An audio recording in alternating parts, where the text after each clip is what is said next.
think I'm finally heading to the next day. Took only 5 days to get day 22 done. But it was quite fun. I learned a lot of things.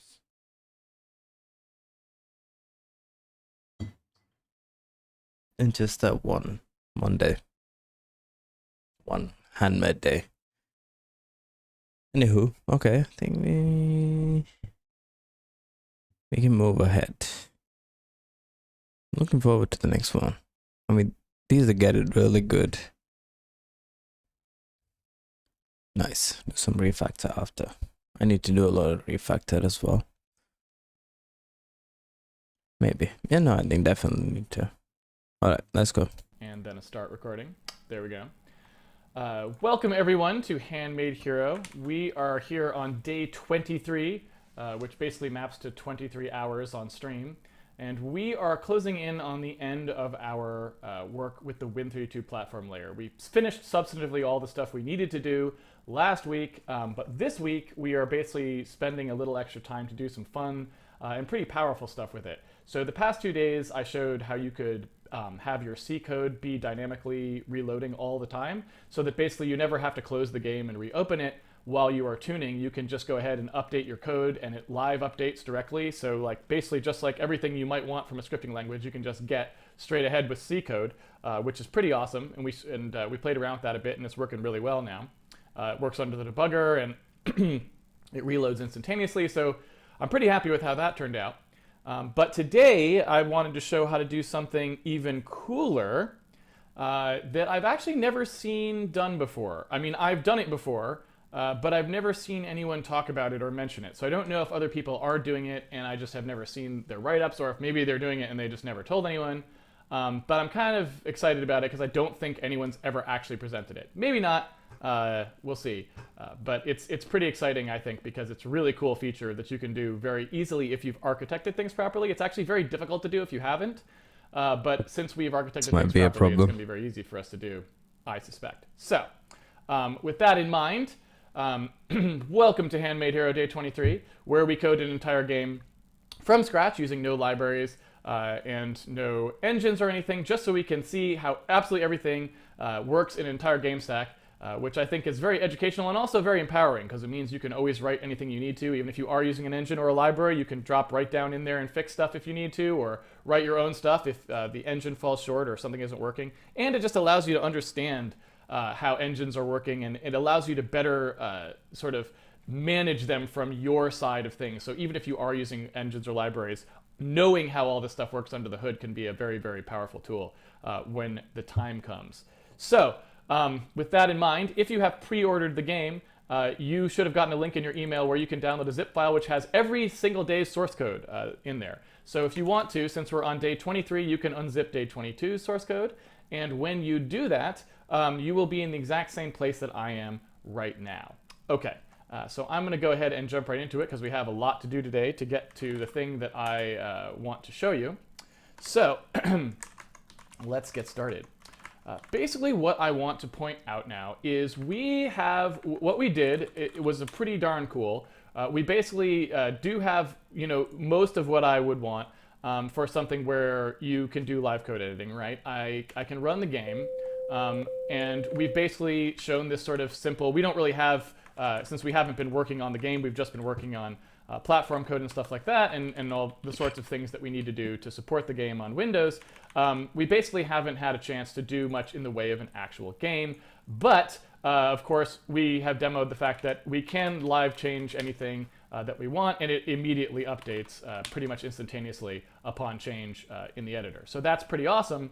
But if you think about what happens, in a game, usually, like we've just got this kind of toy thing running over here, but pretty soon, over the next month or two, we're going to be building actual game stuff, and there's going to be a real game running in here, and things won't be so simple in terms of actually being able to see the results of code changes, right? Basically, what's going to happen is we're going to have user input, and they're going to be moving a character around, and they're going to do stuff, right? And so I just want to quickly create a little very simple example of what that's going to be like, just to point out where we're going to run into problems with this live code editing. And to be fair, it's not anything wrong with our live code editing. Our live coding at this point is as good or better than mostly anything I see out there in other stuff. So our live code editing is good right now, but I want to make it way better. I want to make it so much better that it's going to be like you would not dream of using something else after you saw this, if that makes sense. But in order to demo why this is going to be cool, I just need a little bit of something that uses some user input or something so that we can kind of see what happens when you actually want to tune something in a game. So I'm going to go into here to our sort of stand-in game code that we did that's just sitting here waiting for us to start writing a game in it. And what I'm going to do is inside, you remember we have our game state thing where we store some state. I'm just going to add like a very simple player X, player Y, just so we have like a location where we're pretending the player is, right? And then I'm just going to flat out say, all right, when we come in here and initialize that, I'm going to pretend the player is somewhere. I don't know where. He's at 100, 100, let's say, right? Just something real basic like that. So the player starts out at some random location on the screen. Again, we're not thinking this through. It doesn't matter. This is just a simple example. And then what I'm going to do here is I'm going to do inside of our code for the keyboard handling or the non-analog handling, basically. I'm just going to go ahead. Well, you know what? I'll just use that stick average X and the stick average Y. So I'm just going to go ahead and for any controller, no matter what it is, I'm just going to go ahead and take the player X and the player Y, and I'm just going to add to them whatever these stick values are. Like it just, again, I don't even care what's going on here. I'm just gonna do that straight away. And then when we do render weird gradient, I'm also going to have a ridiculous function called render player. This is like player in real big quotes here, which will basically just be, excuse me, something that draws anything, whatever we can think of, to the player location. Now, of course, we already have some code in here, and we'll be writing our own rendering code very soon, so we won't have to be so slapdash and sloppy about this. But again, so, you know, one thing at a time, we got to go in order. So basically, we have this Win32 debug draw vertical thing, right? Which basically just kind of goes through here and does this does this nonsense, right? Basically, what it does is it'll draw one vertical line, and we were using it to draw these hash marks, right? So what I'll do is I'll just do something which basically, basically does that. I'll just do something which let's see here. Okay. There we go. Something that basically just loops through the X and Y. In fact, you know what? Now that I think about it, I don't know if this would be easier. Well, nah, probably not. So basically, I'll just do something that loops over some X's, right?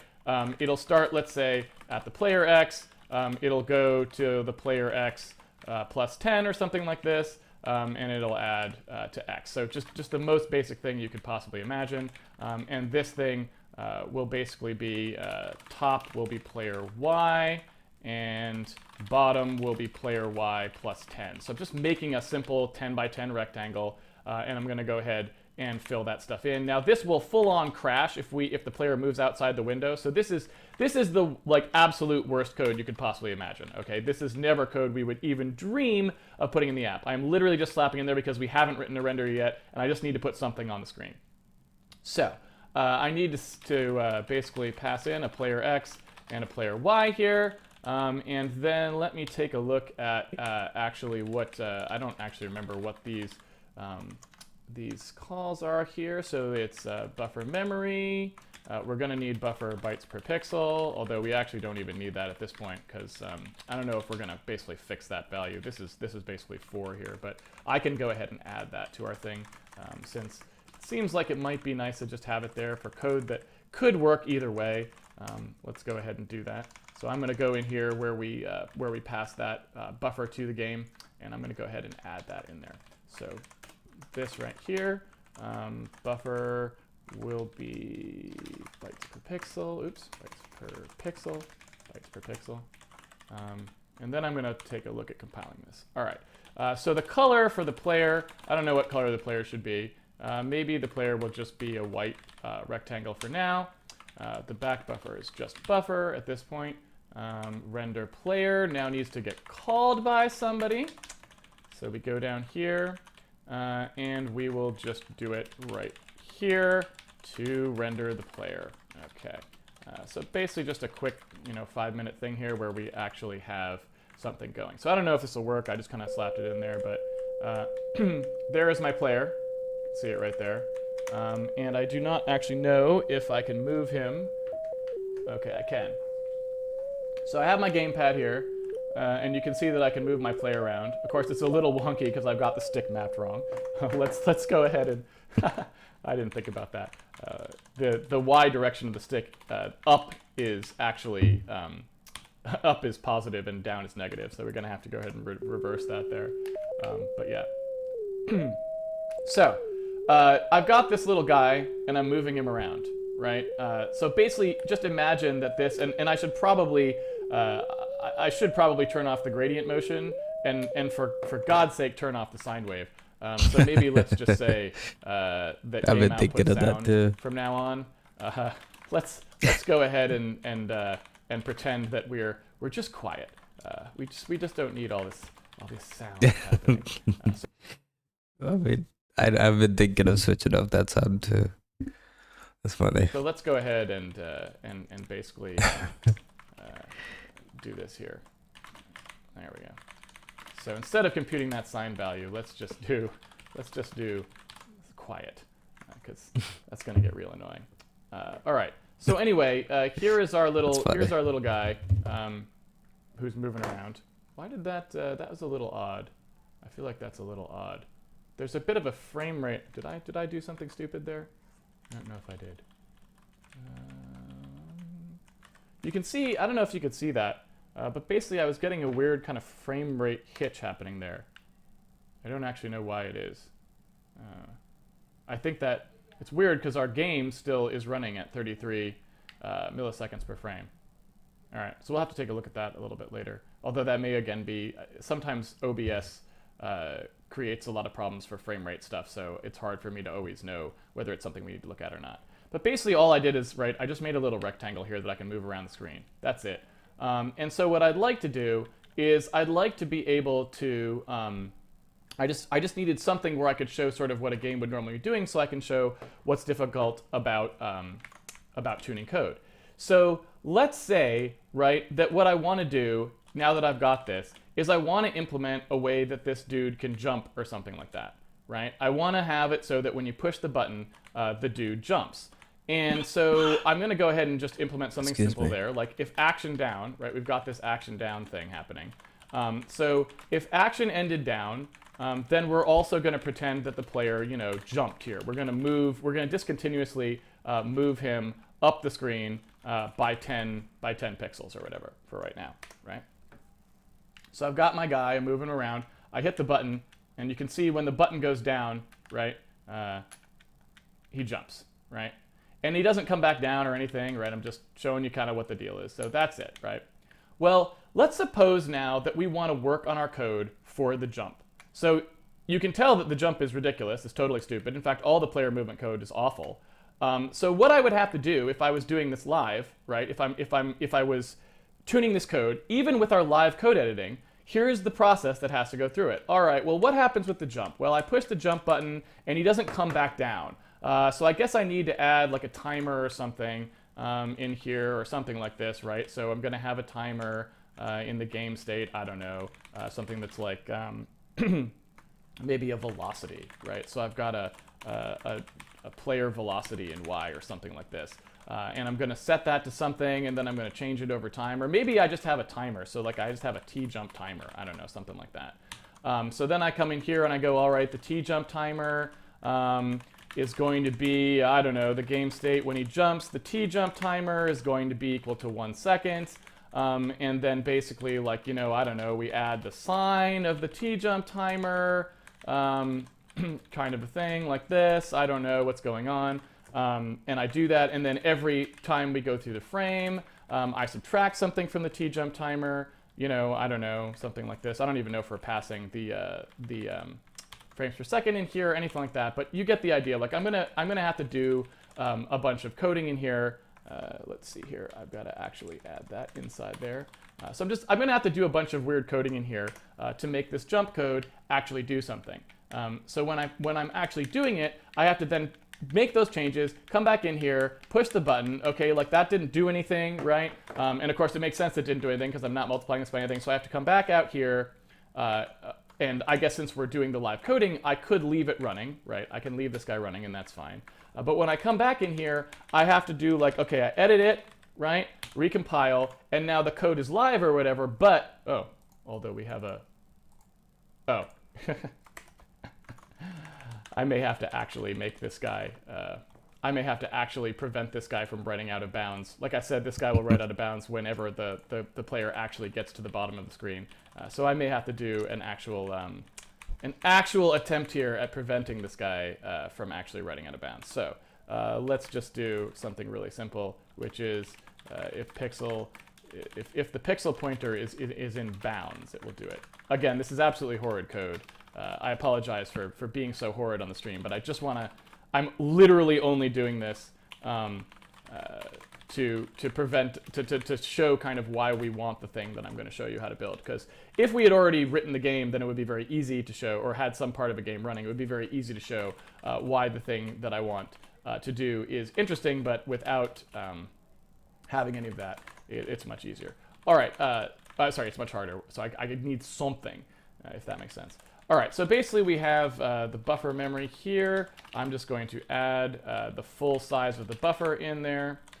So the bytes per pixel times the width plus the pitch times the height. So I'm just going to add in basically the entire size of the buffer. Again, do not worry about this code at all. I will be explaining renderers in detail when we get there, and I just don't want to belabor the point at the moment because it doesn't matter. All right. So anyway, here we go.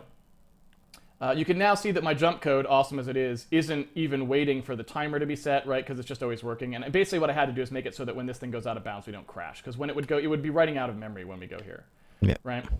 So all right, so I'm tuning this. So I do this thing, and I'm like, oh right, the timer is totally messed up. It's not right at all because it keeps going down. So I flip back here or whatever. I go, all right, so we got to do this game t jump thing, but that should only be happening basically if t jump is greater, is greater than some threshold value, like so basically what I want to do here is say if game state t jump is greater than 0, then we will do this piece of code or whatever. Otherwise we won't. So we'll do that.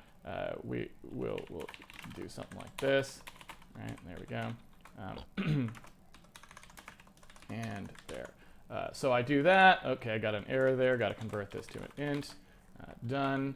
So I come back here, and now at least it's a little bit better, but I got to pick up the controller again. I got to get back to somewhere I want to test. I got to push the button. Oh, and the jump goes downwards, right? Not at all what I wanted. Sign goes downwards. Okay, all right. So stop, flip back here. I got to go ahead and say, all right, this should be going the other direction. I run it again, come back here, pick the controller back up, take my hand off the keyboard, do it, right? So you can see what I'm basically trying to say here.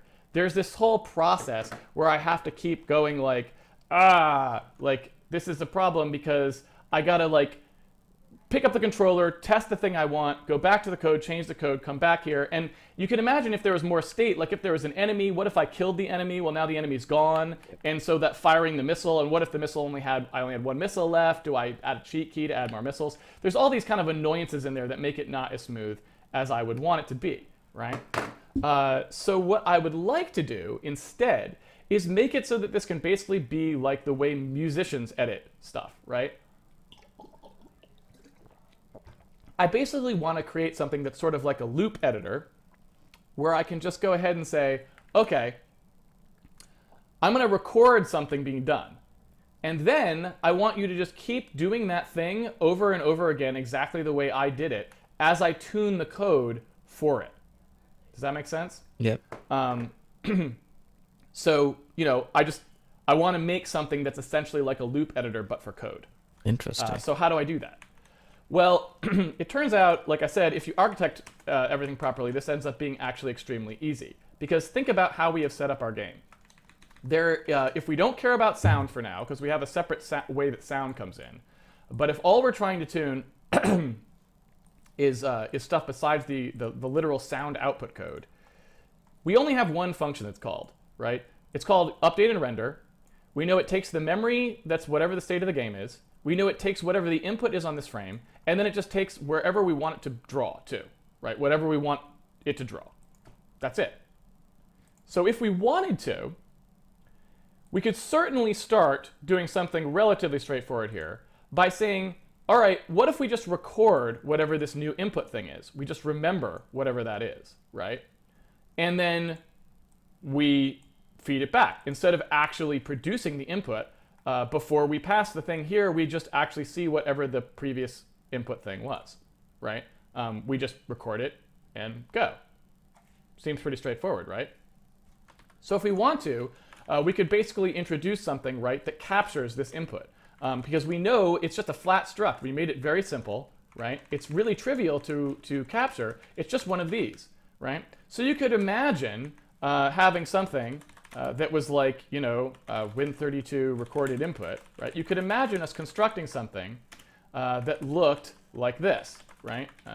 There's an input stream, right? Something like this. And there's an input count, right? And it would basically say, all right, as we go, we just remember all of the inputs that we had, we stuff them in here, and then later when we want to play it back, we just go ahead and grab them out of here progressively. Right? Very, very, very simple. There's really nothing weird going on about that at all. Furthermore, if we wanted to, we already know how to do file I/O.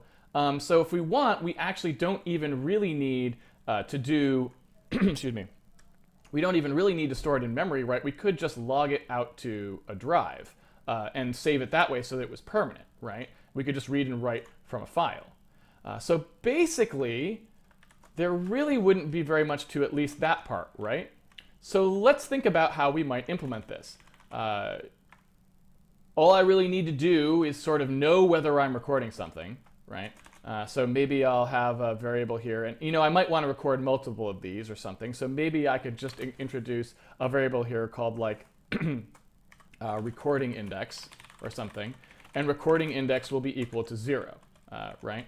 So when we're running, we also have a recording index, and that recording index is equal to 0. And similarly, if we were playing something back, maybe I'll have a playing index, like an input recording index and an input playing index, right? And basically, if these are equal to 0, then we are not playing or recording. But if they're equal to something else, then we'll think of it as like a slot, basically, that things are in. Make some sense? It seems pretty straightforward, right? I don't think there's anything particularly odd about that. So if we want to now, basically what I can do is I can sort of, well, I guess there is one, we do have a bit of a thing that's a little annoying here, which is that we kind of have our keyboard processing up here, and we'd like to start using that keyboard processing to affect some stuff. So it would kind of be nice if we had these things sort of starting to be centralized in something.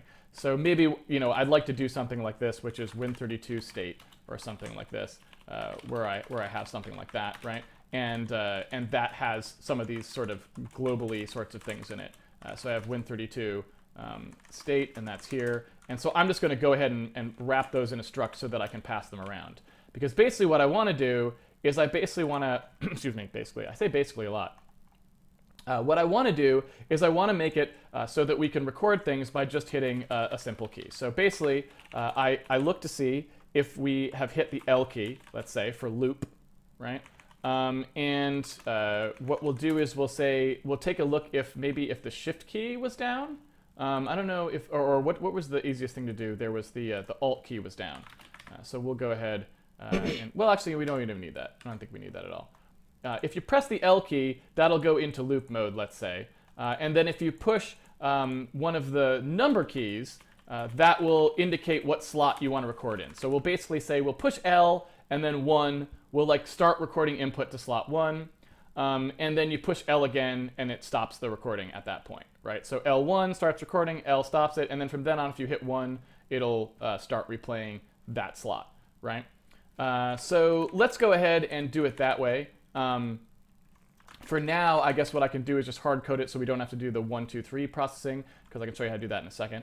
But so let's just say that if you hit the L key, then the Win32 state, the input recording index, right, becomes 1. If it already equaled that. So if it equals 1 already, or if it equals 0, it's that. Otherwise, we stop, right? Otherwise, we'll set it back to 0. So basically, we're just making a toggle here. We hit L, we start recording, we hit L again, we stop recording, and since we're testing here, we'll switch right to playing back as well. Make sense? All right, pretty straightforward, I think. Not much to do there. All right, so basically, I've got these playing indexes and that sort of stuff.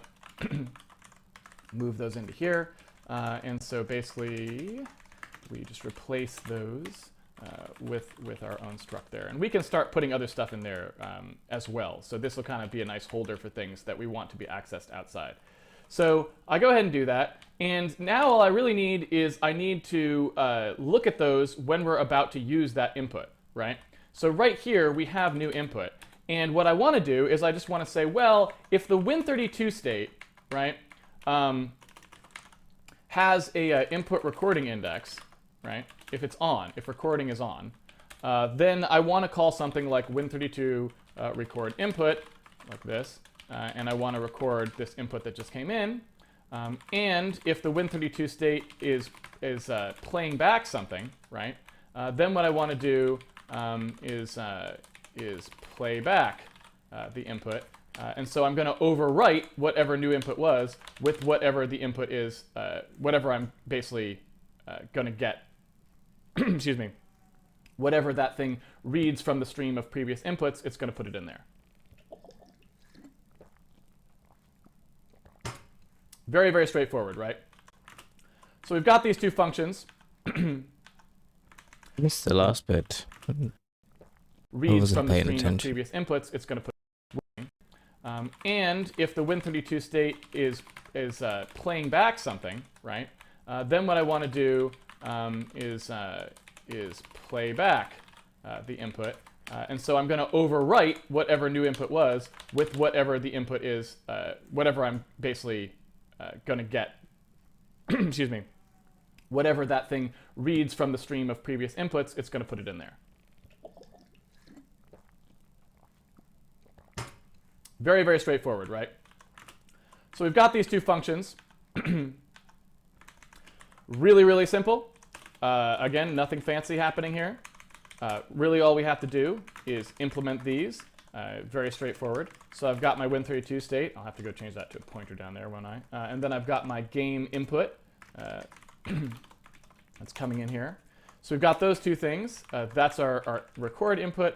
Then I've got another one here that's going to play with the input back. Win32 state. This. And game input, new input. So there we go. And all I need to do is I just need to either write in the record function, I just need to write it to a file. In the playback input, I just need to read it from a file, right? That's it. So assuming that I have a file handle, which I could totally do, right? I'll have a file handle here, which is recording handle.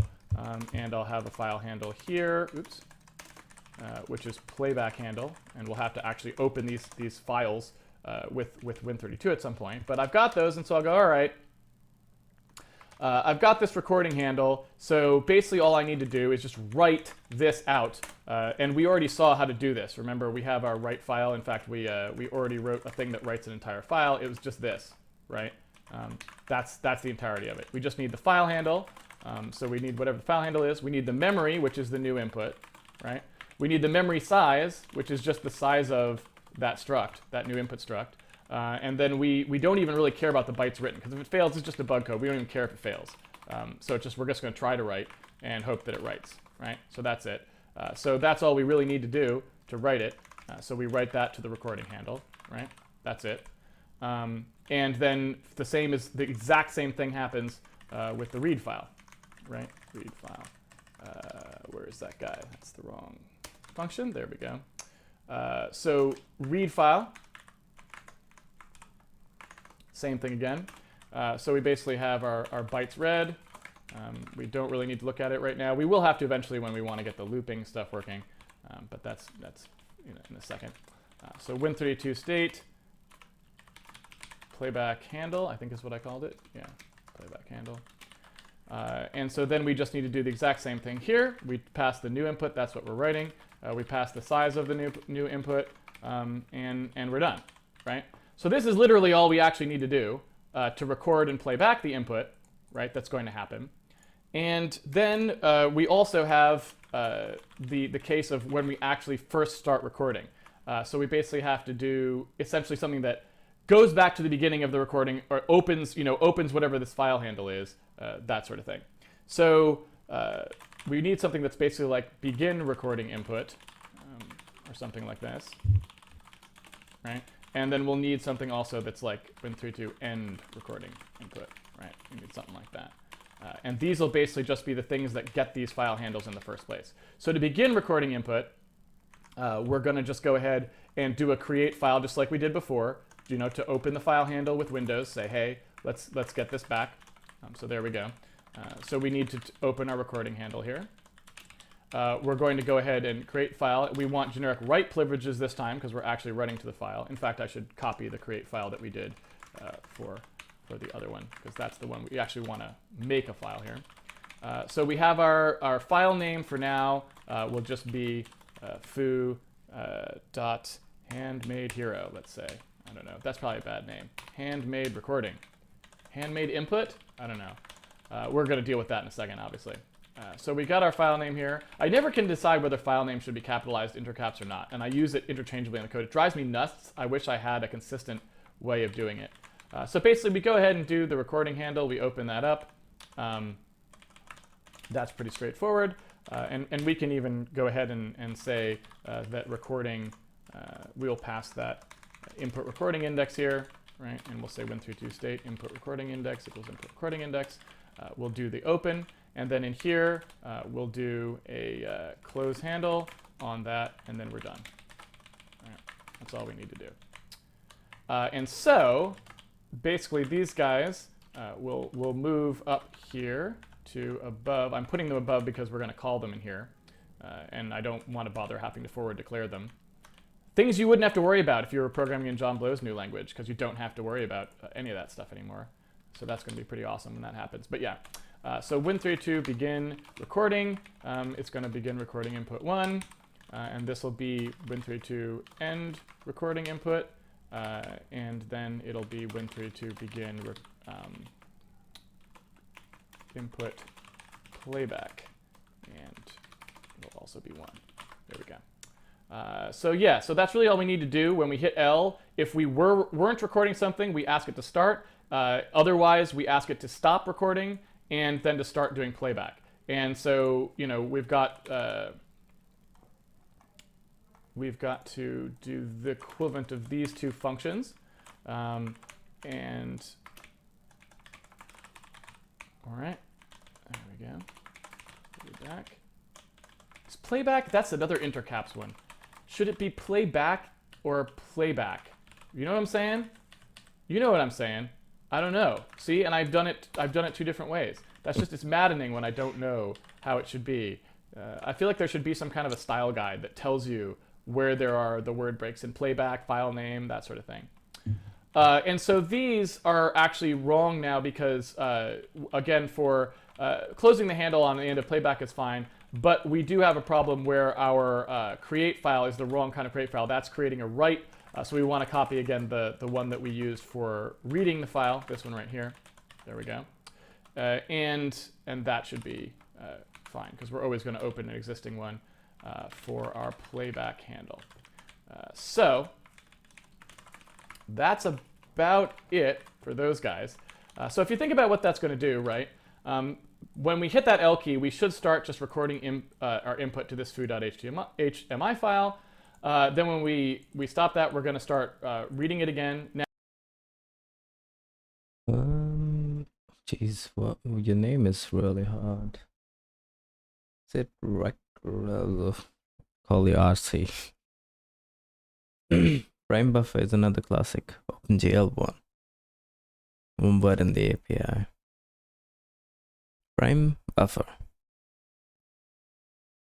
I mean, it looks correct, right? Capital B.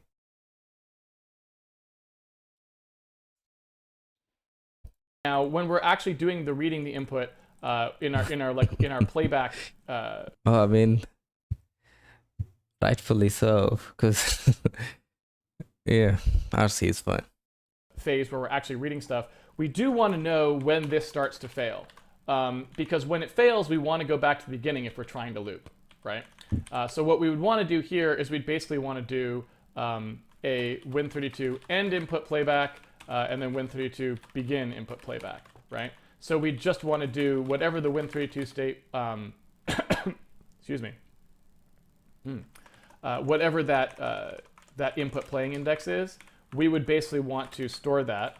So this is our playing index. We'd basically want to just pretend that we stopped, even though we really aren't stopping, so that we close down the handle, and then we can go ahead and start again. And I've got to make some notes because I will totally not remember all of it. Where's my input? I get the idea. I think it's... yeah.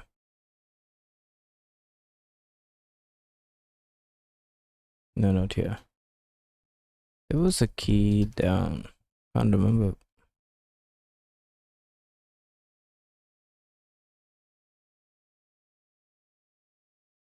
Key release. Is that a key down?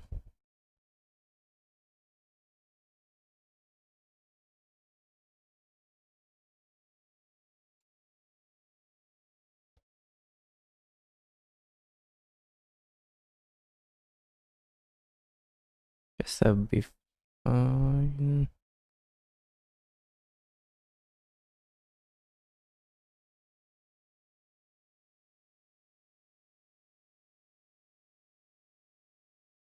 Could this be part of the game or of the platform?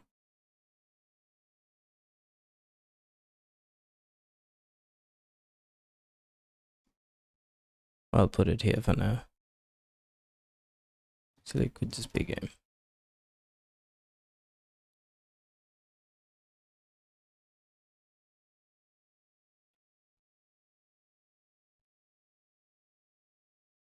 I'll put it here.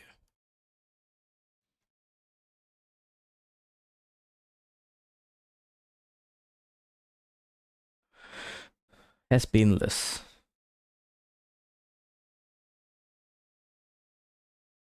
Why Zig? Because I'm trying to... I wanted to like pick a low-level language. I thought of going back to C. I used to do C. But then I thought I should try something new. So between Zig and Rust, I found Zig to be a lot more familiar. So I picked Zig. We switched up the language and the platform. Yeah, it just happens to be the language that I wanted to learn and the platform I happen to be on. Plus, it made more sense. Because knowing me, I wouldn't think if I didn't have to. I would just copy what Casey did. At least this way, you sort of have to force yourself to like figure stuff out. Has been less. Thank you. Okay, what do I gotta do? On L key down and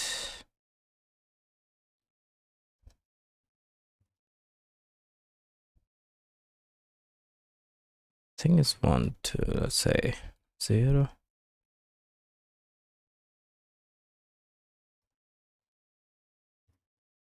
Start record, not recording. Else play.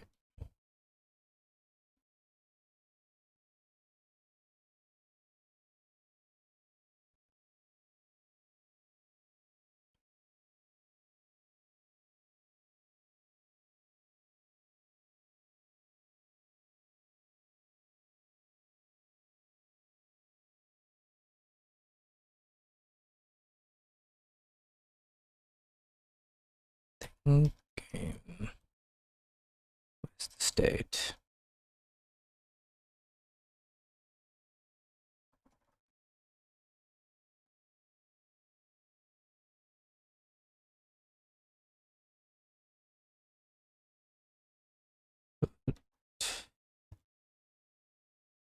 Jeez, can't type this morning.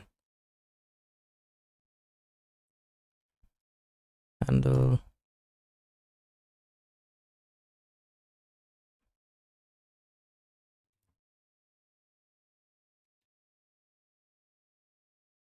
And I guess that's it.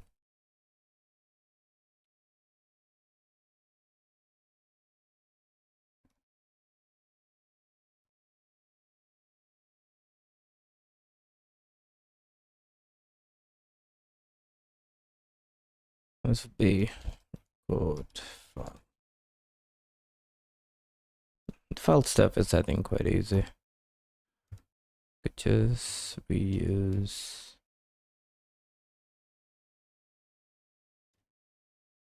Where did it go? Yeah. Entire.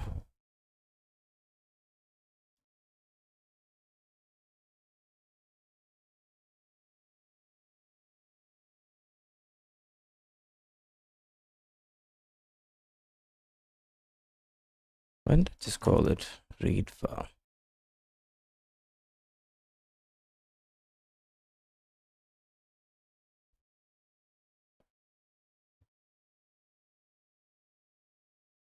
Okay. I'll watch all of it first and then. We could do it a little more efficiently than that if we wanted to, but I don't think we do because there's a bunch of stuff that has to happen during begin that we'll see in a little bit. So basically, I just want to set us up for success there, basically by making this. Hang on. I also want to switch off audio for now. That's my thing. It's called play. What is the audio thing called?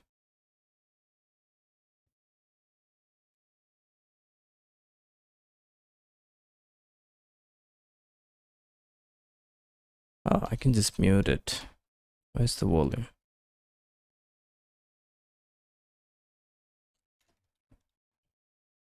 I think that should work. Yeah, it does.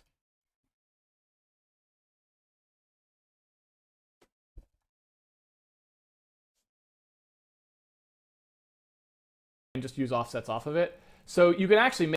Hang on, I just noticed. Okay, no, just still moves. Make all of that work as well. It's just, again, the languages aren't set up for it. It's one of those sad things that just. It's why we need a new C. It's why we need John Blow to make his new language and for it to be awesome, because then we can just fix all these things and then there'd be no stopping. What is he talking about?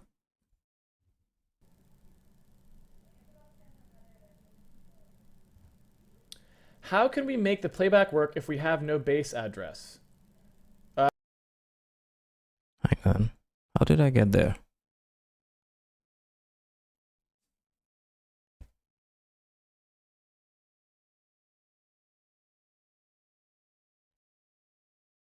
What I want to do is I want to make it so that we can record things by just hitting a simple key. So basically, I Load up a file. Handle reading in the recording file. it again. Now, when we're actually doing the reading the input in our playback phase where we're actually reading stuff, we do want to know when this starts to fail. Because when it fails, we want to go back to the beginning if we're trying to loop, right? So what we would want to do here is we'd basically want to do a Win32 end input playback, and then Win32 begin input playback, right? So we just want to do whatever the Win32 state, excuse me, whatever that input playing index is, we would basically want to store that. So this is our playing index. We'd basically want to just pretend that we stopped, even though we really aren't stopping, so that we close down the handle, and then we can go ahead and start again. And We could do it a little more efficiently than that if we wanted to, but I don't think we do because there's a bunch of stuff that has to happen during begin that we'll see in a little bit. So basically, I just want to set us up for success there, basically by making this do it as if it ended and started again. All right. And there's that file name, intercaps, right? It's crazy, right? It's awful. All right. So basically, we're almost done. Surprisingly, for such an awesome feature, you're going to be shocked at how little work this thing is. All right. So we've got our Win32 state coming in now. We've got our record and playback happening when those things start and end. Playback input. What is wrong with that? Oh, that is Win32 playback input. I guess new input is already a pointer. That's the difference. So there is a couple little things. Again, I slammed that in there real quick. I just want to take a quick second. When we do begin recording input, this is supposed to be input playback playing index, right? Oh, I like when people on the stream say copy pasta. I've never really heard people say that phrase. It's kind of funny. When you cut and paste some code and you're supposed to be changing it to be some different code, but you don't. It's kind of funny. Anyway, so I'm passing this in, input playing index. When I close these out, when I do the end recording, I need to basically clear out those handles as well, right? So I need the input playing index to change to 0. I need the input recording index to change to 0 when you end, like that. Actually, I do need to update.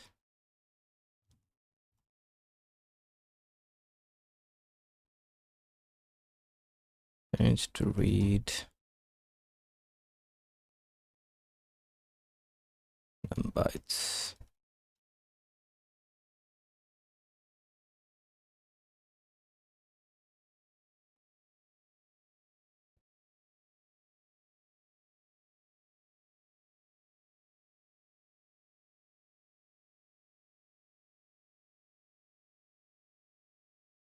Yeah, because right now it reads the whole file.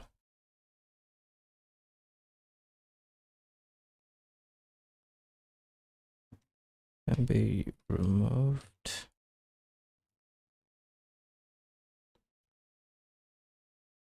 Set on file length. And I think that's roughly everything that I wanted. All right, so let's take a look at what happens here when we do this. So I'm going to go ahead and just set a breakpoint inside that keyboard handler, basically, just so we can see what happens. So here we go. I'm going to run the game. I'm going to hit the L key to start recording. We're going to take a look here at our Win32 state structure, which basically should be just completely cleared to 0, which it is. Again, I always like 0 to be initialization, so you just don't have to worry about initializing stuff. You just clear it to 0 and you know that it's good. All right. We step in. We say, all right, it's time to begin recording. So we're going to go ahead and set the recording index to whatever slot we're recording into. We're going to go ahead and try and create a file. We created the file. Off we go. We pop out of here, blah, blah, blah. Nothing particularly interesting going on there. We go through our code, and we get down to the point where we've done all of our input processing. We say, are we recording? We are recording, so we step in here. We take a look at this write file. It looks like we're writing to a valid handle. We're writing out the input thing. Everyone is happy. We wrote 600 bytes. Is that how big our input is for a frame? We can check. Size of game input, 600 bytes. That's exactly what it should be. Everyone's happy. We come out of here. We keep going, and it's good. All right. So basically, this is writing out that stuff to disk, right? This is writing out everything that I'm doing.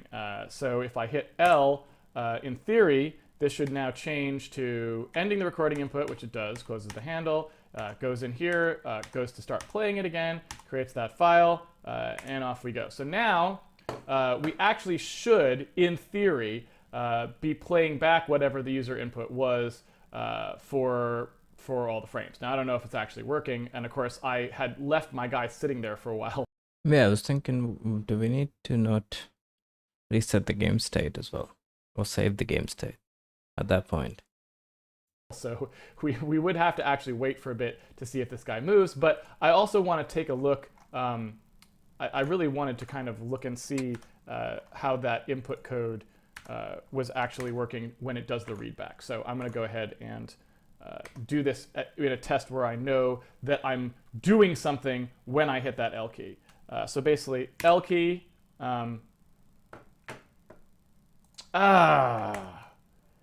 Oh, stupid mistake. And this may have cost us from having it work right the first time. I totally forgot to check whether the key is going down or up. I always forget that when I jump in here. So basically, it was triggering twice, once for the down, once for the up, which meant it started and stopped recording immediately, and that's not very much fun. All right. So basically, here we go. Let's try this again. I do the L key. I do the jump. I come back down. I push the L key. Hey, look. We're playing back our input.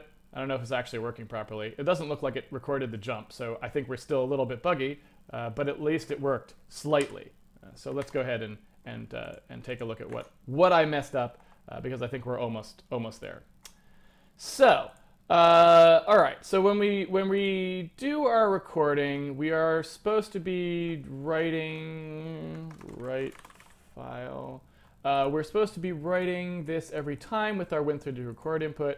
And then when we do our playback, we are, what did I type? How did this happen? This is what happens when you explain stuff when you're trying to do it. You become an awful programmer, everyone. I promise you I'm not as bad at programming as I appear to be on this stream. Like, if you actually look at this stream, everyone's going to not want to hire me. They're going to be like, you're the worst programmer. Like, why would this... How did this get in here? This is totally wrong. Yeah, okay. So anyway, basically what we did is if read file succeeded, we then started looping. That doesn't make any sense. Obviously, we only want to start looping when the read file is finished. I mean, that's kind of obvious, right? And read file, if I'm not mistaken, returns a bool. So it's going to be true when it worked, right? Yeah. If the function fails or is complete synchronous or 0. And I assume, I don't actually know, but I assume when it runs out of bytes, it will return false. Let's see. I don't actually know. I assume it will return false when it can't read all the bytes that you asked for, but I don't actually know. But what I do know is we could check for bytes read. So either way. So what we basically want to do is say, okay, if it read properly, note this is, there's still input, or here we've hit the end of the stream, go back to the beginning. So that was just fantastic. I mean, that is, high quality craftsmanship right there. Don't let anyone tell you otherwise. So I'm going to go down here and try that again. So we hit the L key for looping. We come down here, we hit that. I go walk back down here, and then I hit L. Hey, look. We just wrote input recording in 10 minutes. Cool. So, I mean, all right. I will point out that there was an entire company devoted to doing nothing but input recording at one point. They failed. It was called Replay something. I don't remember what it was. But basically, if you architecture code right, input recording and playback is literally like 10 minutes or 20 minutes of work. You just watched me do it while explaining it, actually, and it took only that amount of time. So it takes even less if you're not trying to do that stuff. Totally trivial. So the only question we have left is, how do we loop the state of the game, right? We got to loop the state of the game. Okay, I think I kind of get the idea. Now to do it. Okay, I got to change a few things.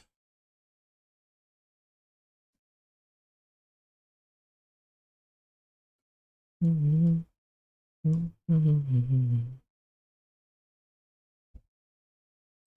go with bytes to read. Can't be very big.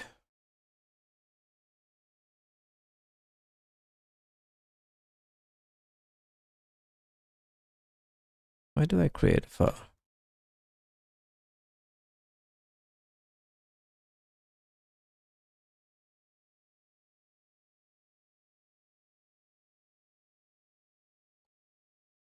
I don't need this anymore. I think this might be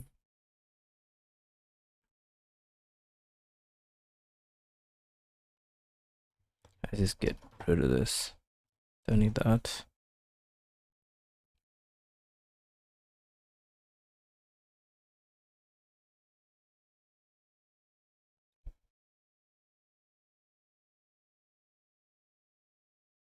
I think I don't need the allocator.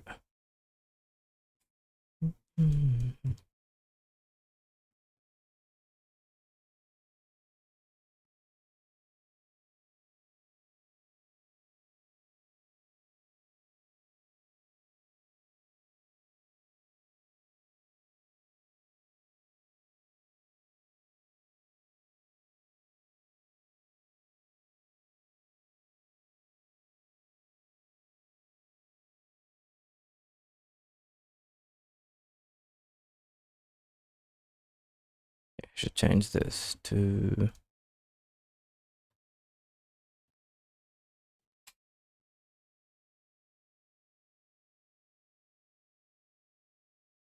don't need that. Shouldn't return file. Return destination.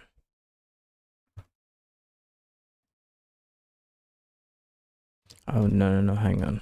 I think this might not be right.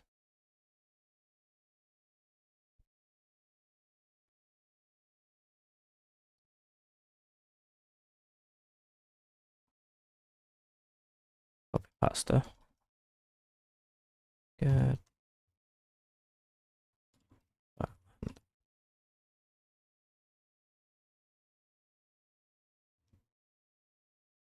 this is get file.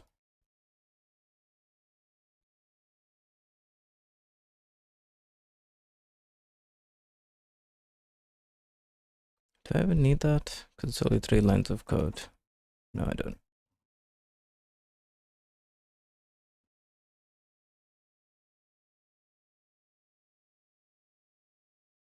How do I cast slice of bytes to, let's say, a struct?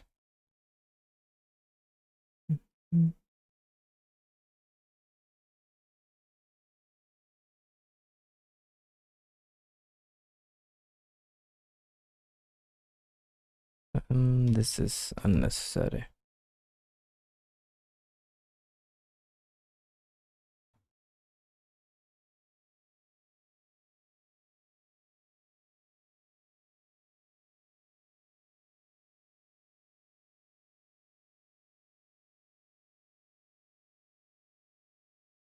Return.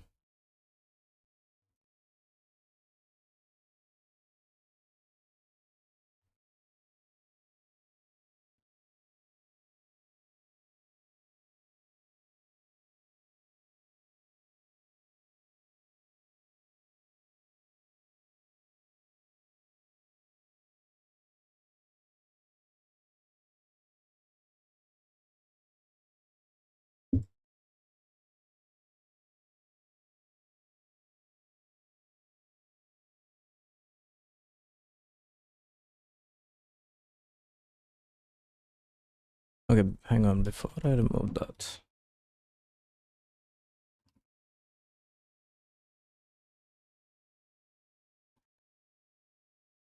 I guess I still don't need this.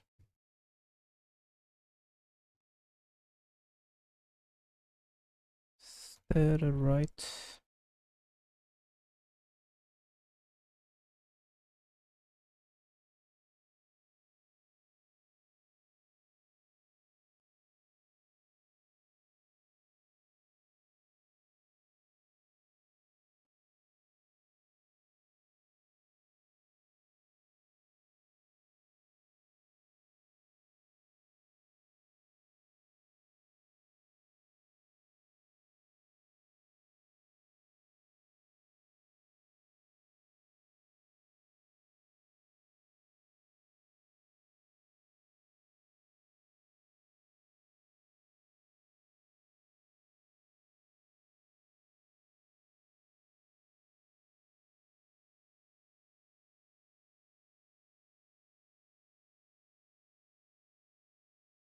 What am I doing?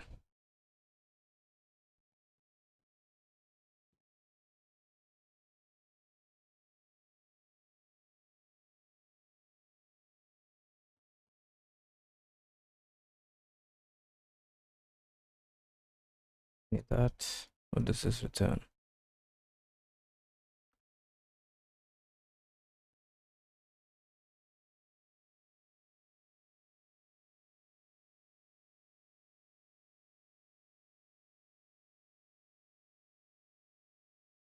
Why does this even need to be a function? Stupid. Alright, let's get rid of all of this. I think same goes for here. Yeah, I don't need this. Get rid of all of this. I think there's a better way to do it. Comment the tag.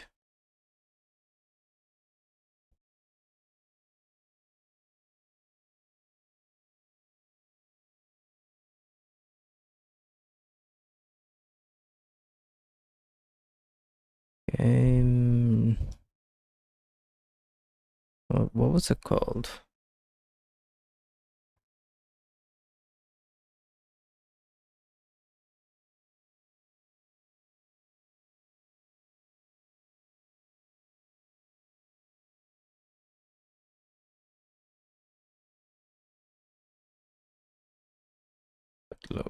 Looped input. That's fine. Let's call it that for now. We need read.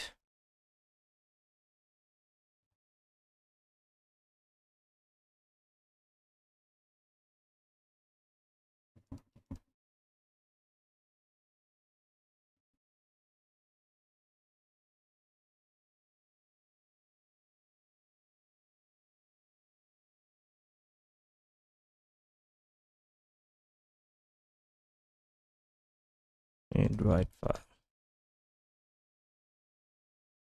Are they the same file?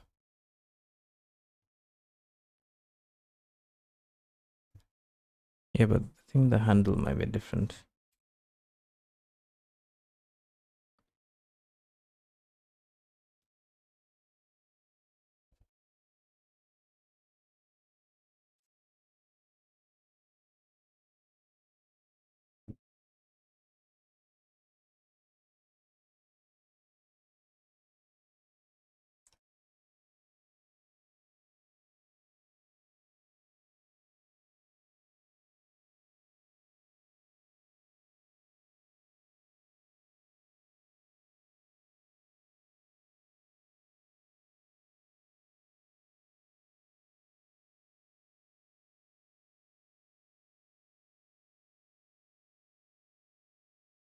Would return.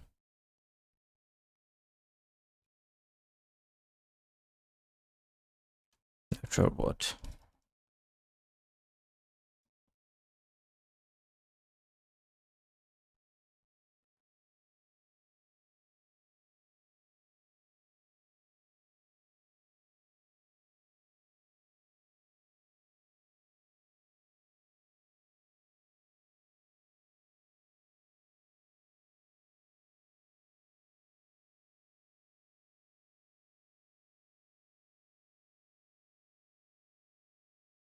What the input was.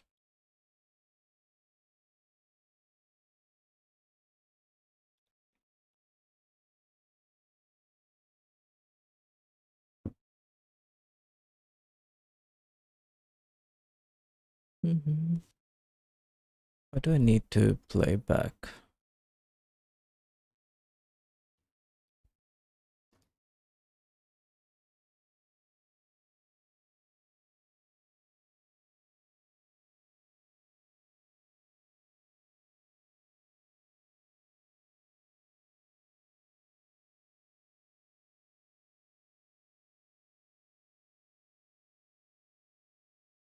It's just game state.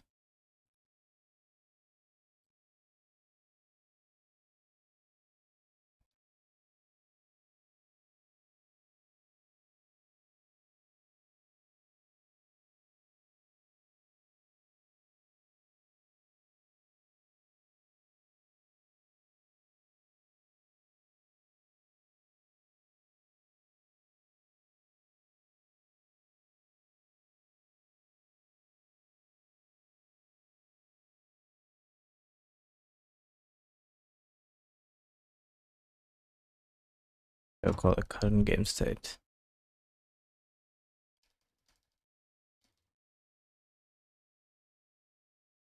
What else do I need?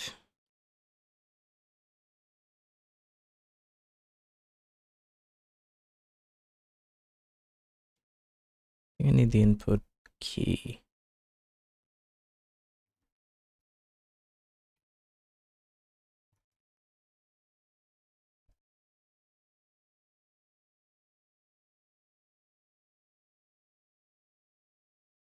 Is that right?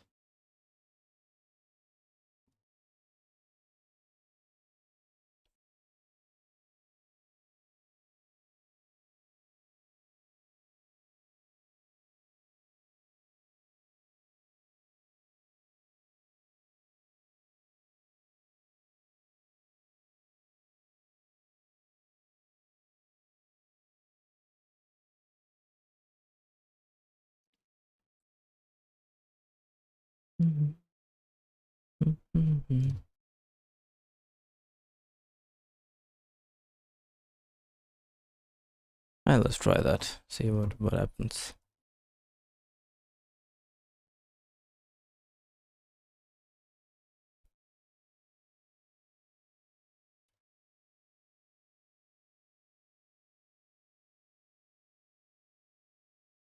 I guess we're either reading or writing, so I don't need a second handle.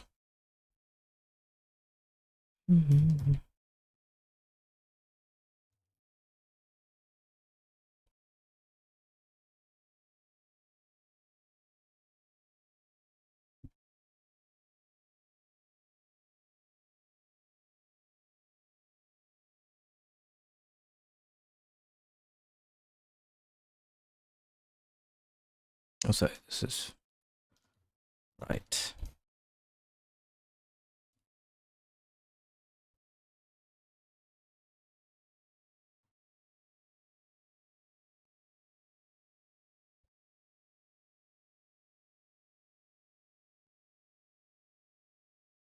Oh, hang on. This can't be the same.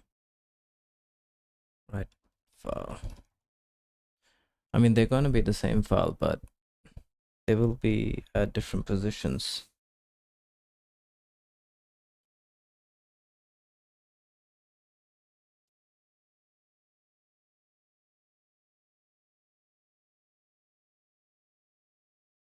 Will they be? Yeah.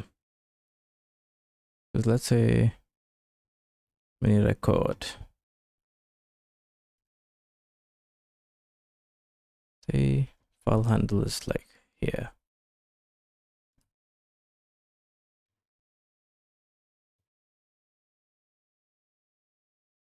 But when we, oh no, sorry, the opposite. The input file should be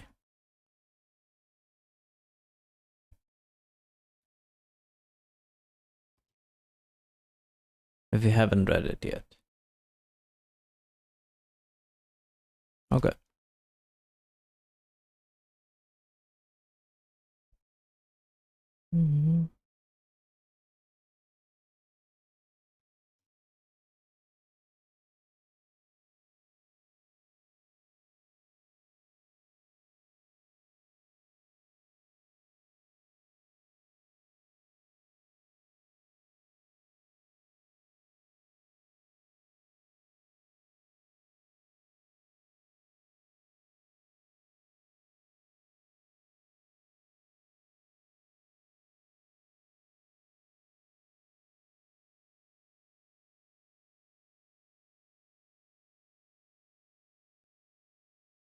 Question is, how much input do we read?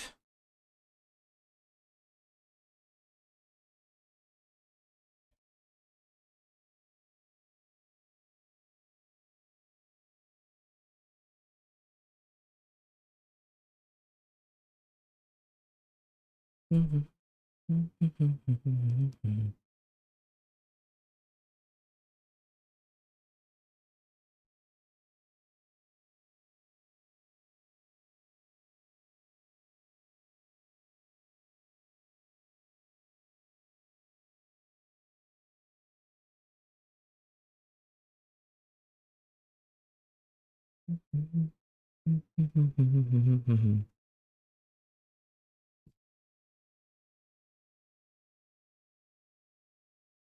I want to read all? Where is reader?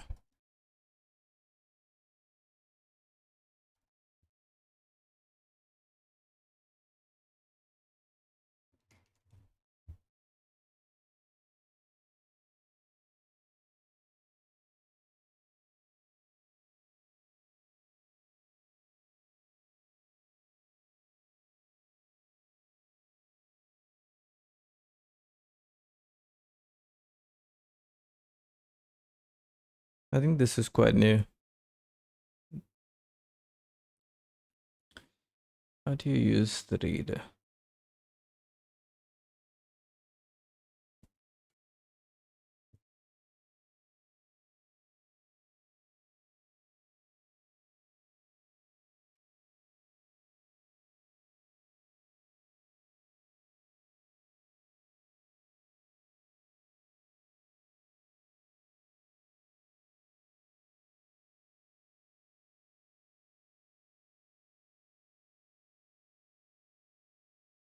Is it reads size of the buffer?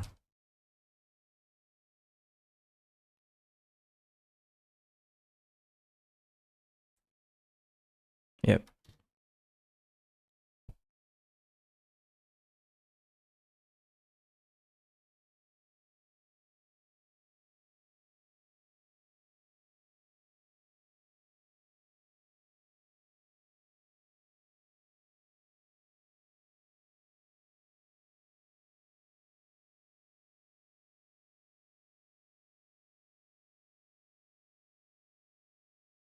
Okay.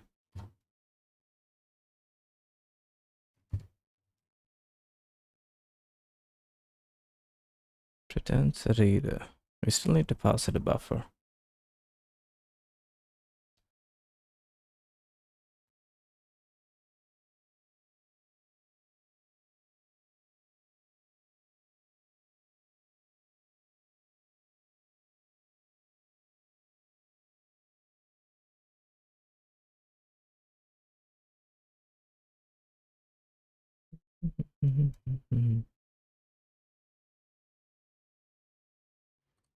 Is there a way to know how big?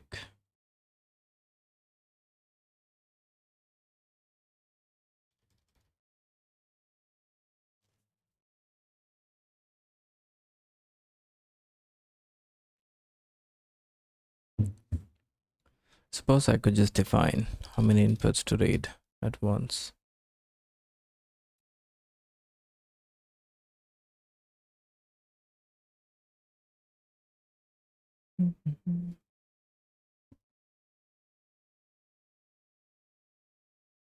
Mm,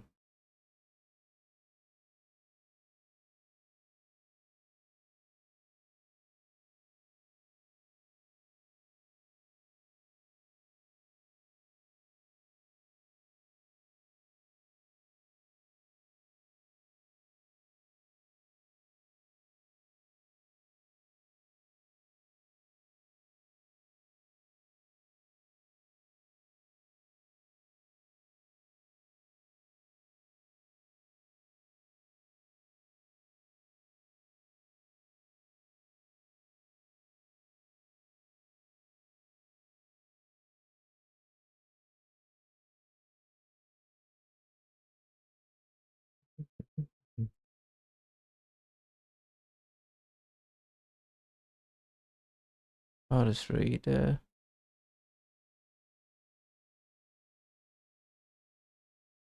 Artist stream.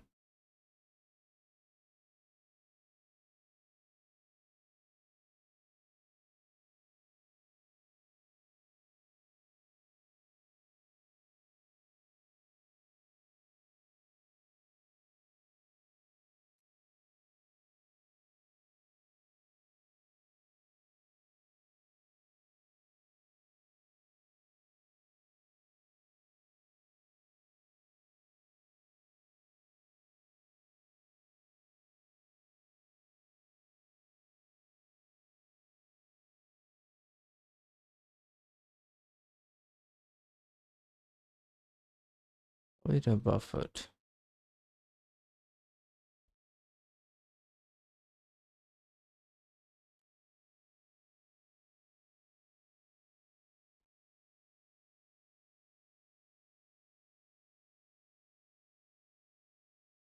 Able Boy H90. Is Handmade Hero a course or just Casey making a game? I think it's Casey showing like how to make a game from scratch without having to use libraries or game engines.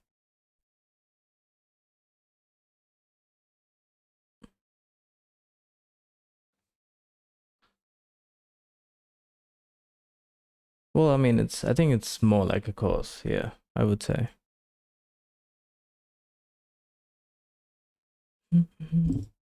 Where did that go? Well, let's just take a buffer.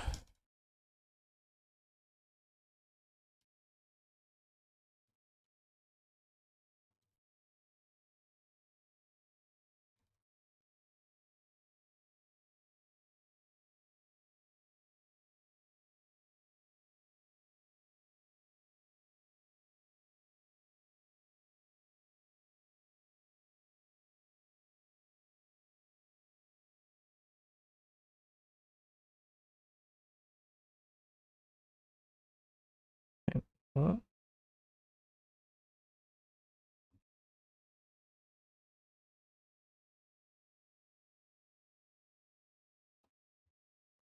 Where did they use r.stream turn out buffer?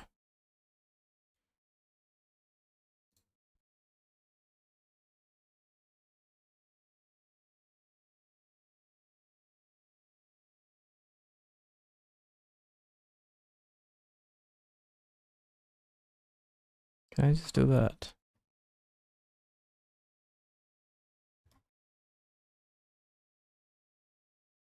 Oh, there's already a buffer. Learn, read. Oh,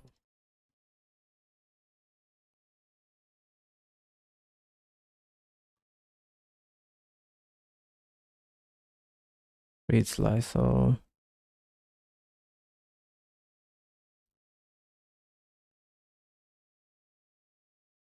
can that be the file?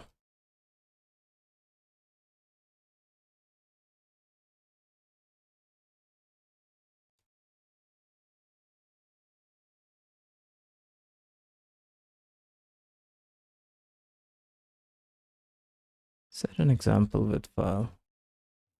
Take this reader.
Which version? No, I think this is the older version.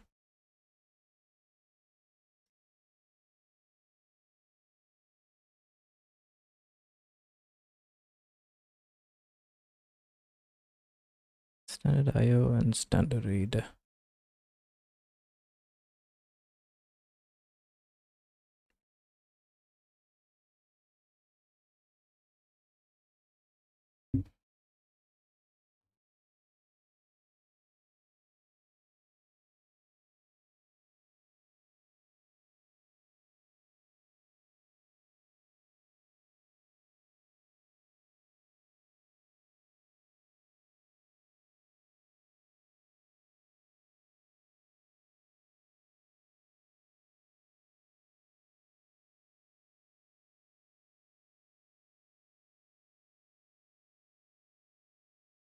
you have an old stream and you need a new one, you can use that to new API.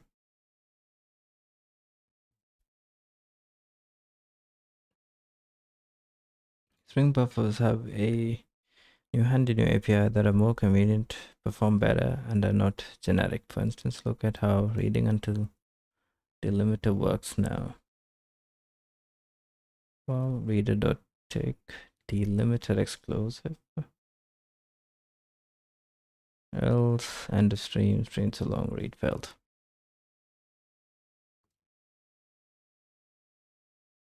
Interesting. Unique concepts compared to language stream implementation. Decompression stream when blah blah blah. Without actually doing any memory copying, turning an operation into that. Okay, yeah, this is the one that I need. Memorizes key information about a file handle such as size from calling stat or the error that occurred therein. Current seek position. The error that occurred when trying to seek. Whether reading should be done positionally or streaming.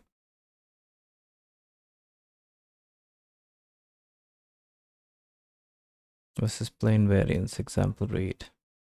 Reader interface. Most code that previously was calling seek function on a file handle should be updated to operate this API instead, causing those seeks to become no ops thanks to positional reads, while still supporting a fallback to streaming reading. Set an exam. I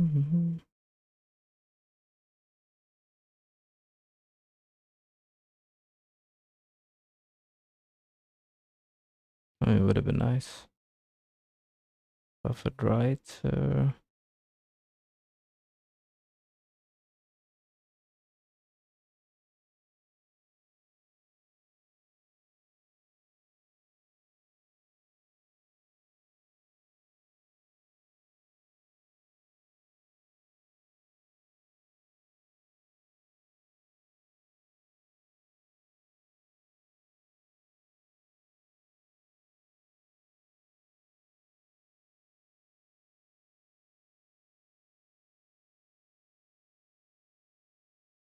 I mean, it should be quite straightforward.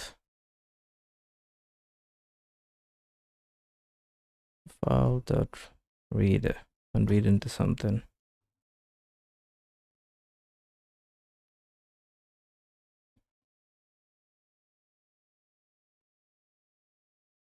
And why did I pass it a buffer here?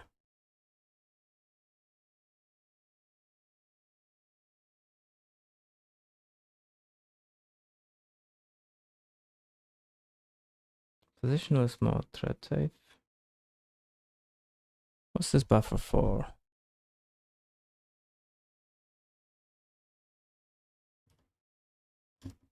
Init interface. Sweet table.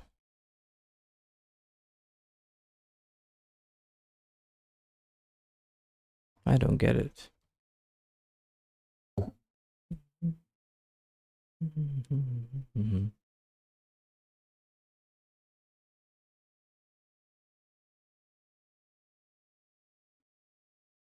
Then why do you need a destination again?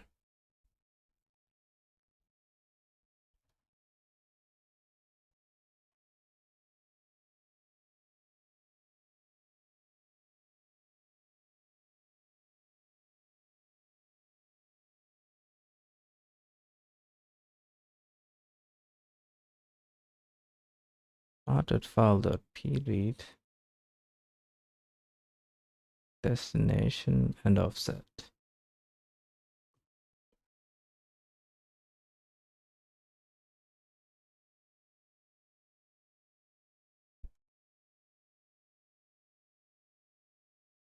Oh, sure. Not sure how this works. I'd assume this would be destination.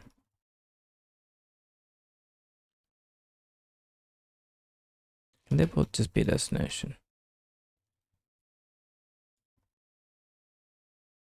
That doesn't make sense either. I have no idea. Jeez. I shouldn't have deleted my previous read.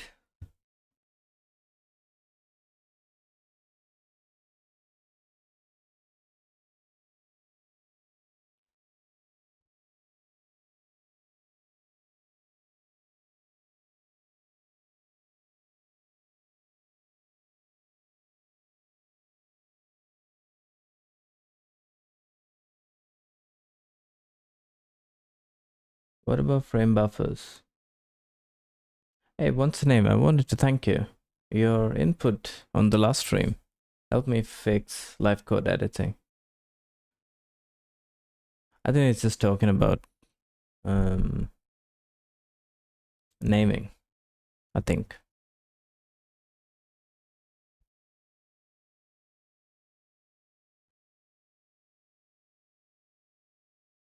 I was totally looking at the wrong problem before you mentioned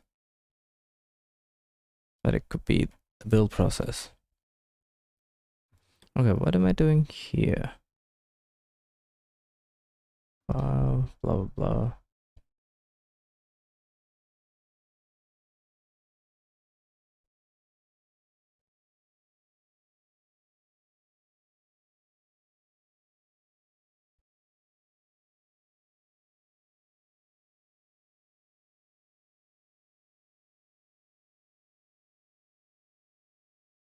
Okay, that's much simpler.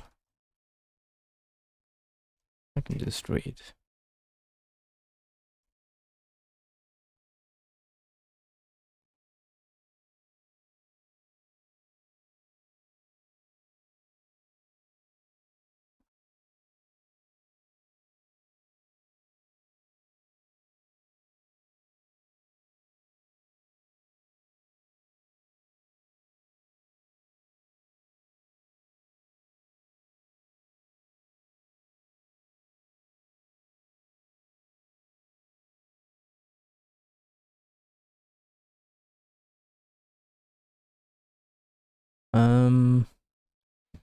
What am I doing now? It's looped input. So when the game reloads, it replays saved inputs. So you can trigger a save. Let's say you press down the L key. It will save all your inputs to a file, and you can replay it after you change some code. Pretty cool. What does it call it? Looped live code editing.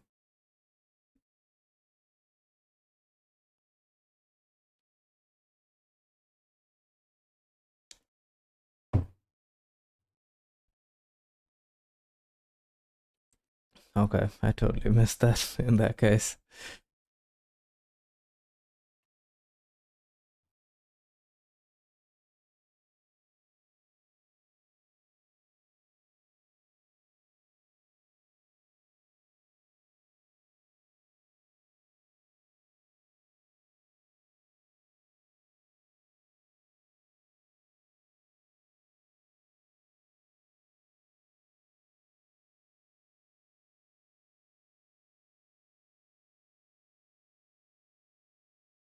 Well, we'll check it out this time. Reset FD.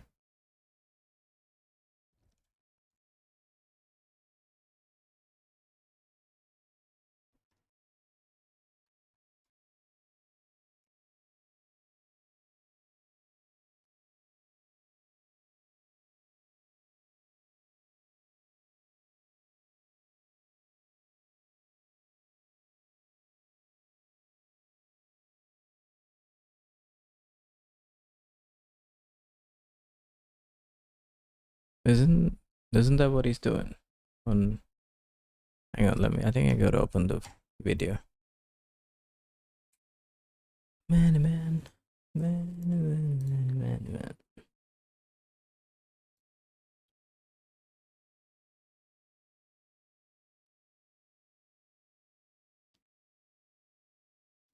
Yeah, it's quite long, but we'll check it out later. Automated testing and instant replays in retro game. City Rampage. Can I have a look at the...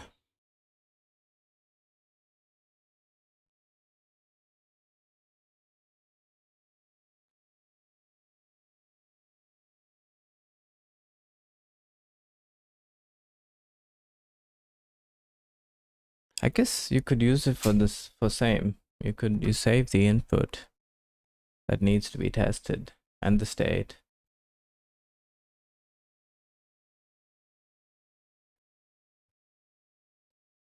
What am I doing? Self-dot input.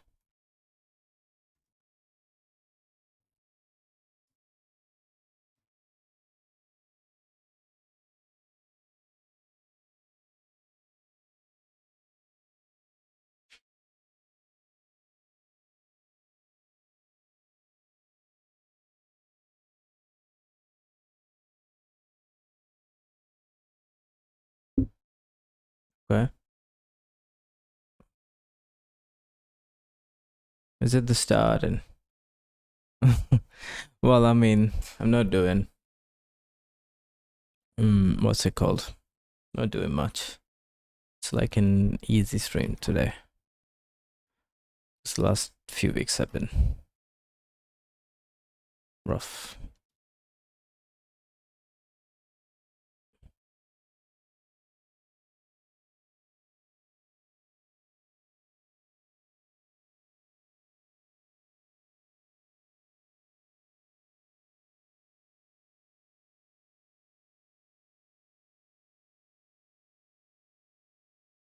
Actually, now that I'm thinking, why do I even need this?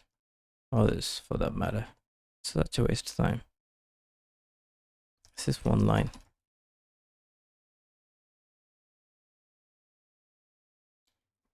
Where's the input? Here.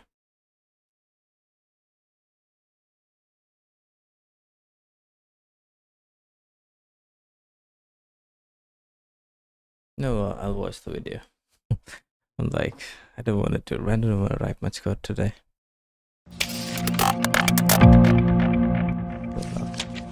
So welcome everyone. Make sure to turn off your cell phones, put them on silent.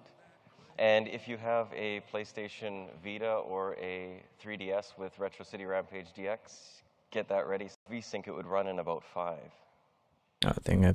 The input that the button presses and the keys that they press, and you have a deterministic engine, which means that if you record the buttons here, play them back tomorrow, they play back exactly the same.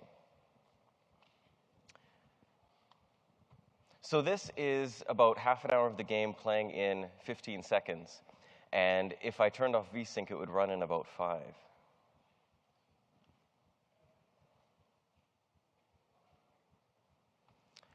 So that's an example of me using it for automated QA. Because theoretically, you could run it after every single compile. So any change you make to the code, you can double check and make sure that everything is good and nothing's been broken.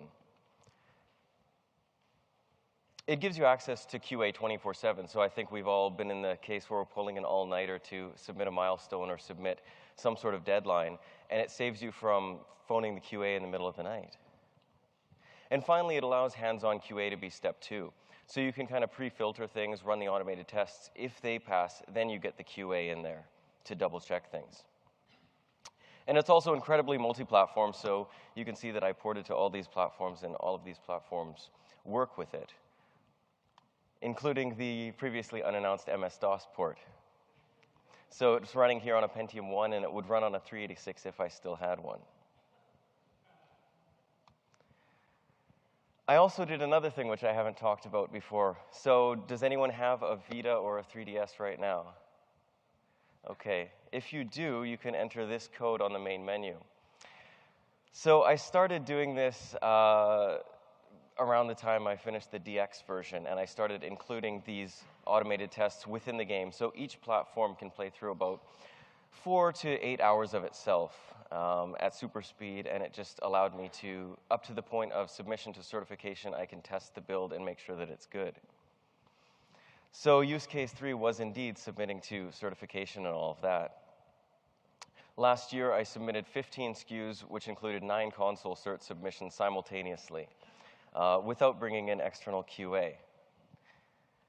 Because it really slashes the redundant testing, because you will find in cases with consoles, depending on the regions, they require a separate ROM, a separate executable, completely separately compiled, but maybe the only difference is a product code or a network ID or something like that. And so it really allows you to really fully test one and then just automated test the other and then lightly test it. And also with resubmissions, I don't know about you guys, but on 2 occasions, on two different console manufacturers, I've had to resubmit to certification to change 2 bytes of data. So when you have your automated tests, it really... I mean, I think this could be extended to do the same. Excuse me.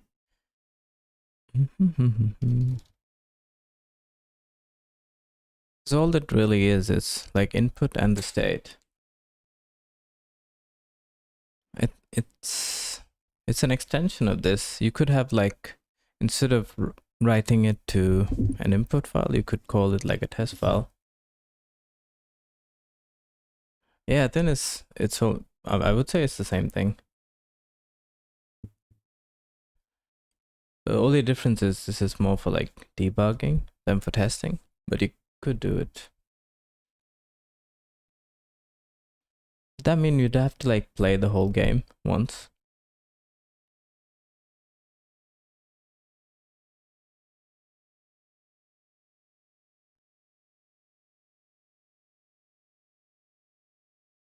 Maybe.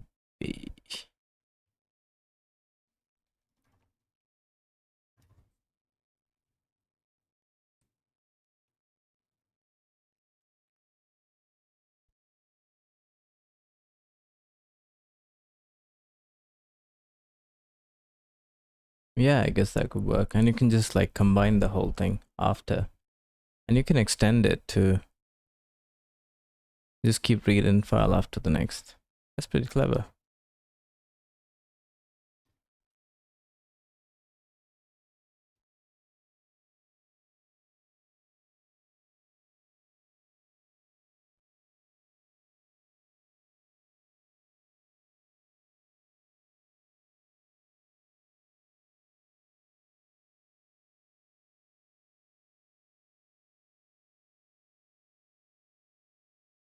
Yeah, I would say.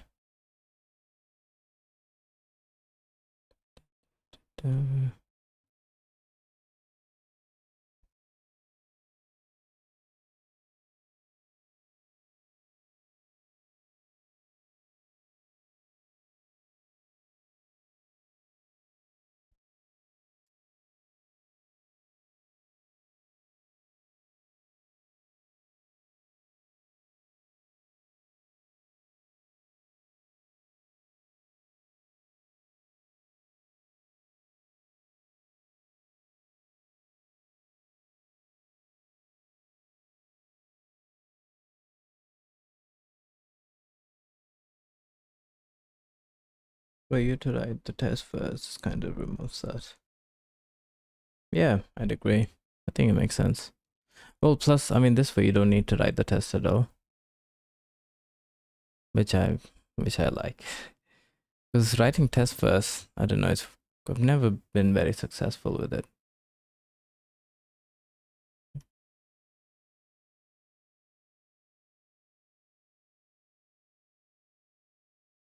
Okay, symbol. How do I get?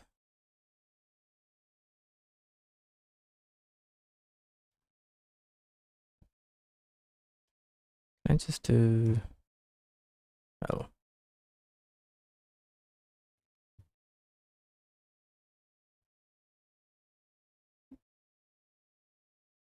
I think just L is fine. I don't know if this What is this? Okay, I need to end cast.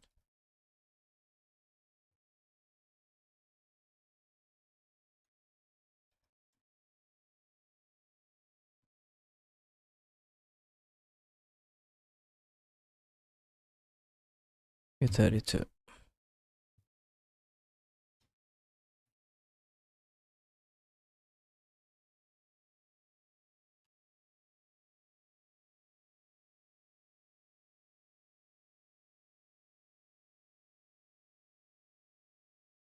Is recording.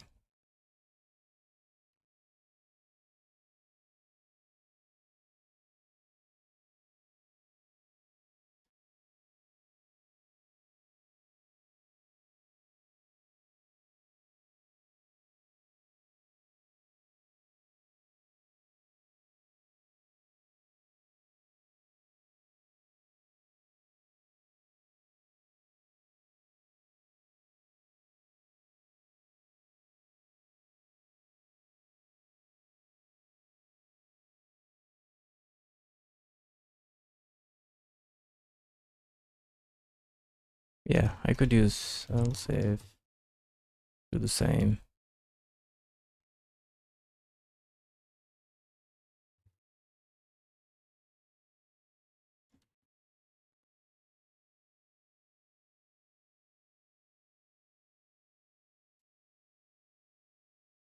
So the only thing is your game engine has to be deterministic, or your tests need to save delta time between updates. Keep that in test reply file and inject into update func to replace delta time with each call. Yeah, true. I mean, even right now, I was wondering how that would work.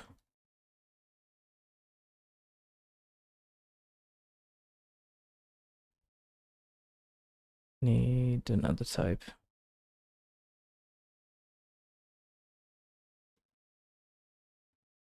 Where do I initialize this?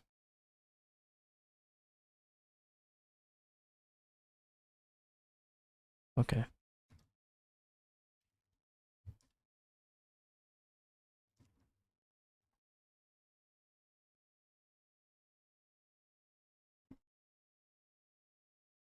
Do I need to allocate? Yeah, I do.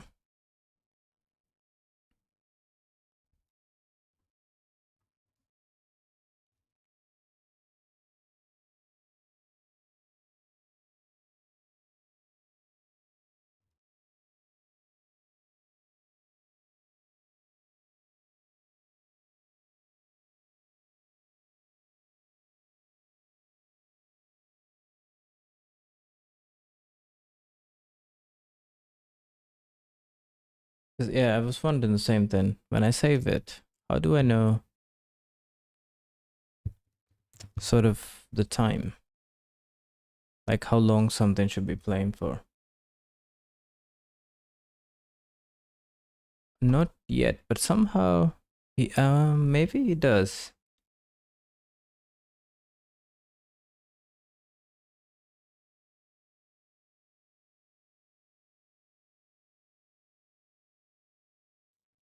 I don't know how the time thing would work.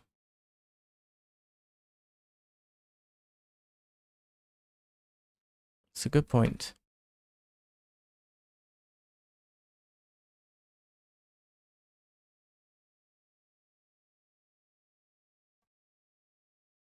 We work on ticks.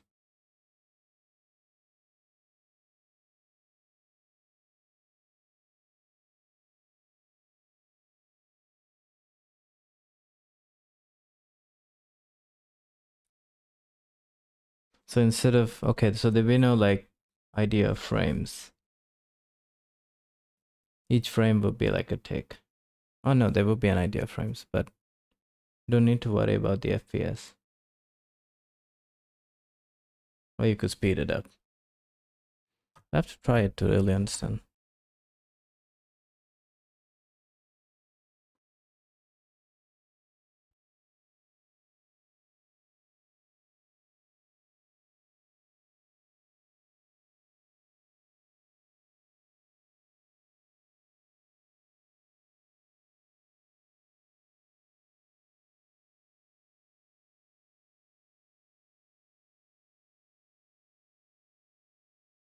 Yeah, a single FPS. Draw multiple times of one update tick.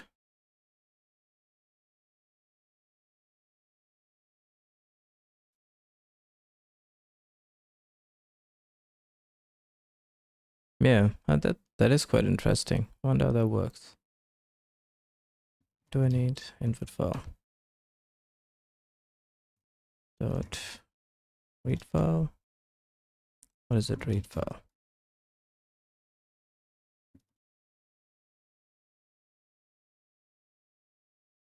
File. What is it called?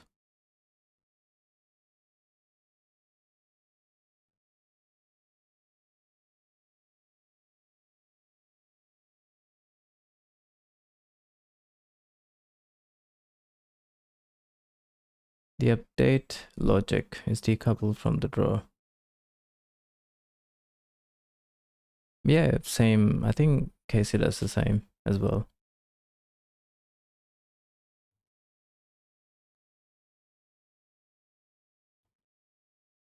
How do you open a file?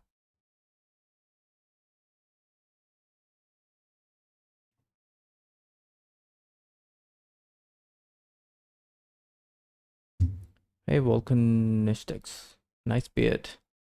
What do you mean? I just shaved a few days ago. Got no beard.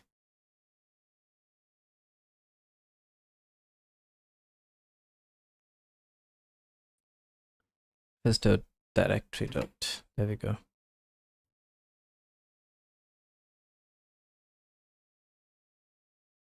I think I'll just save it in the same directory for now.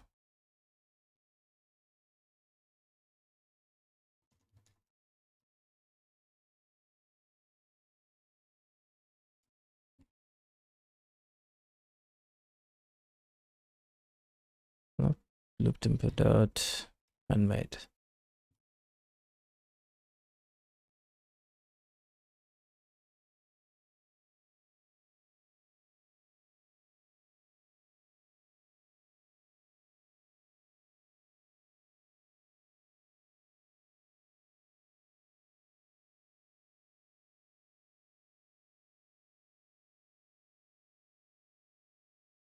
Yeah, I think this one is read only.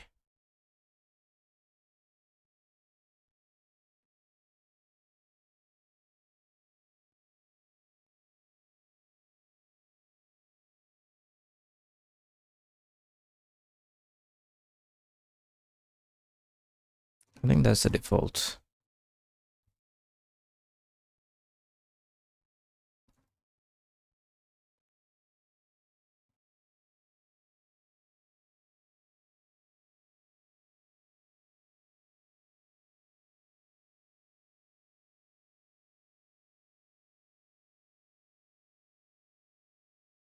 Thank you. Refactor print.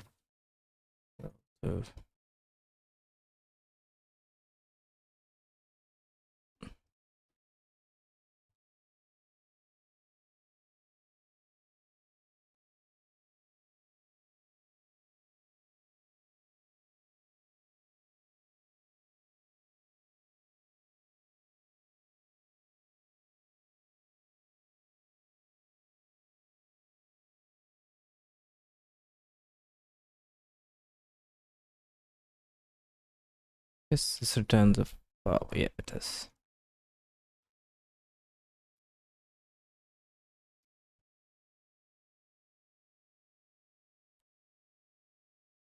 This will be the same file with a different flag. Dot.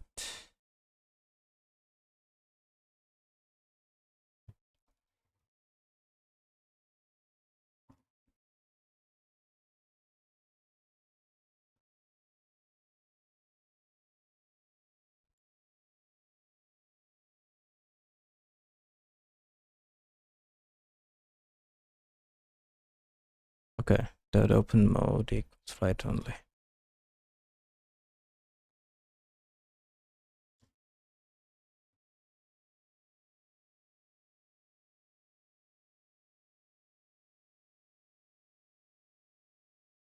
What is the flag?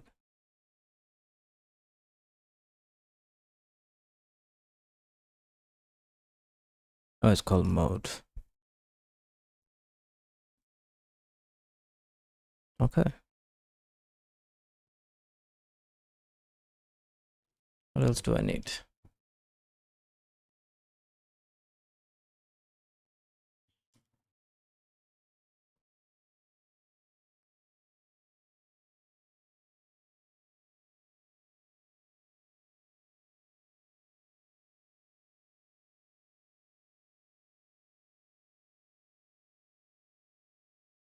Are you a little bit into Bash?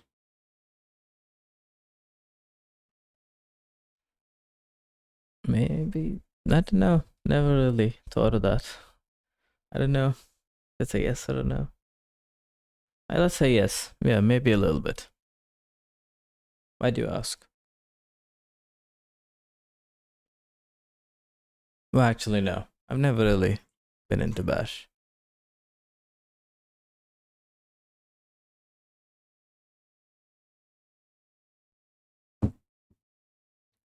I think this is unnecessary.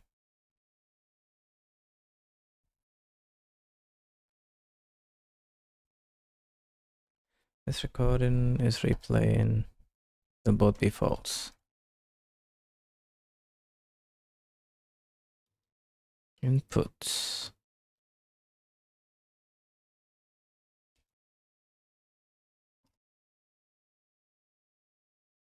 Don't need that either.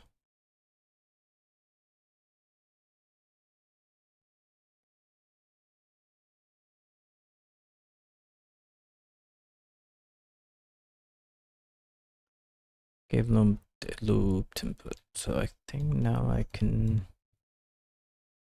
key symbol.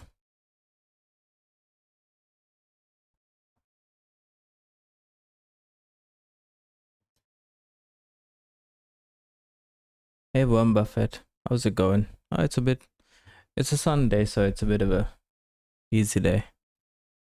I'm just setting things up.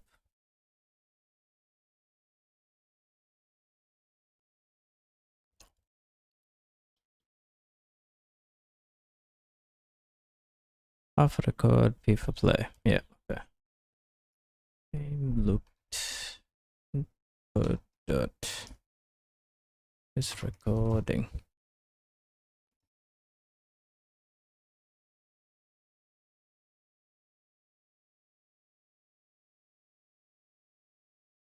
SQL is here.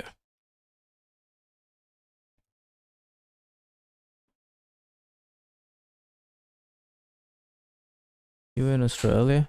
No, not far. I'm in Thailand. The is recording.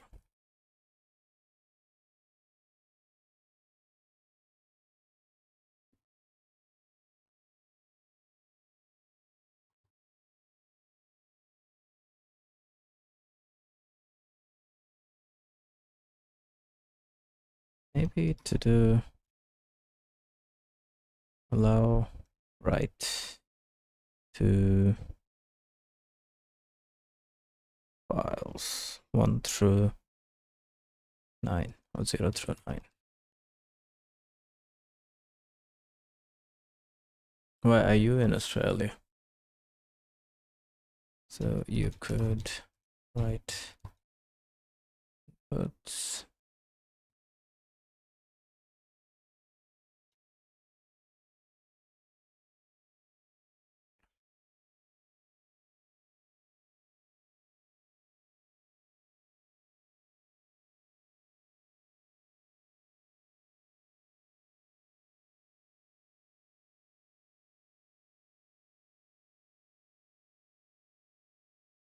Need to do something there. And here, copy this.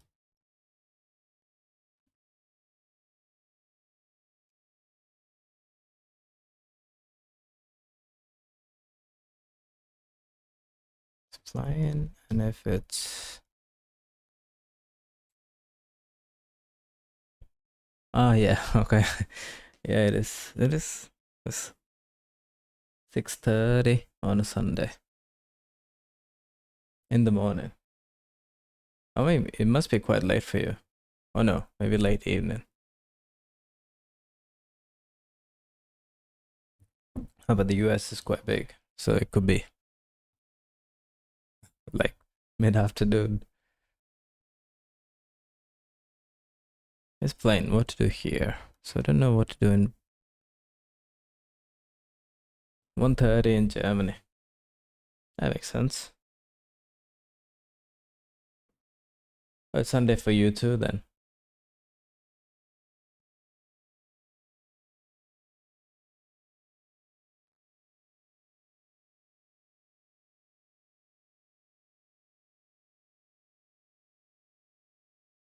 Okay, what do I do here? If it's recording.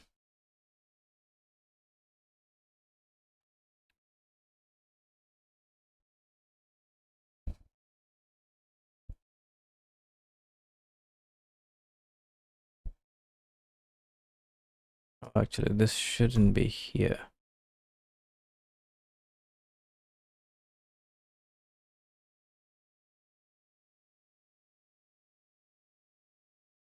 Should be here, I think.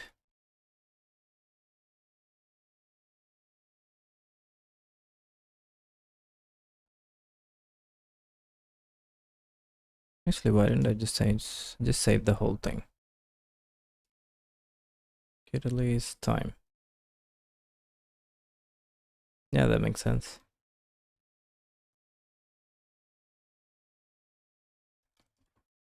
Game looped input.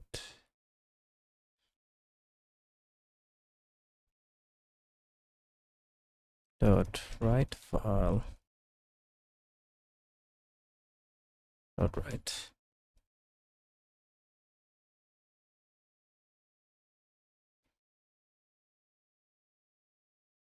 Needs bytes.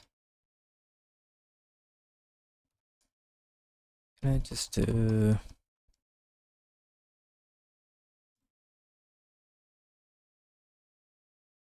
Oh no, can't do that.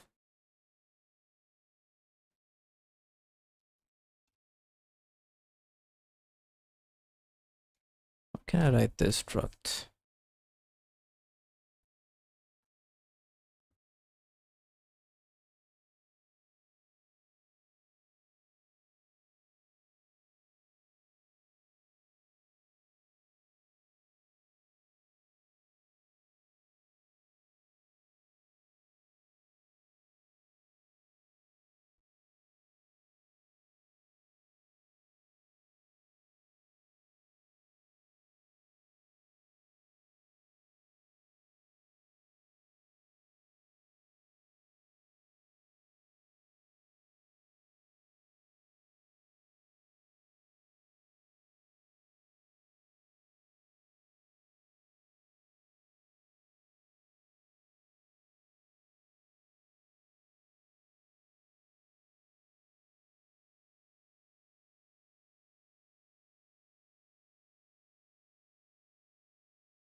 Don't know if I've ever done that before.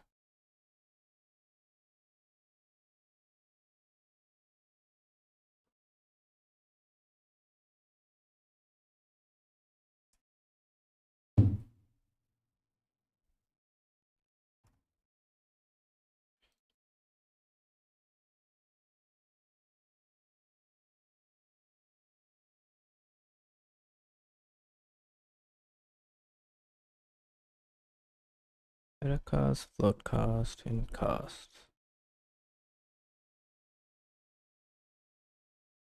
Oh, maybe I can do this. Expression and get T.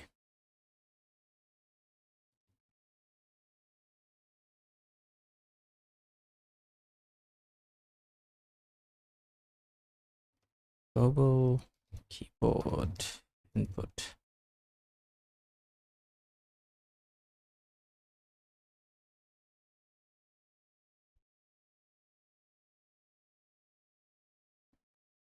Yeah, I think that should work. Should. What does this do?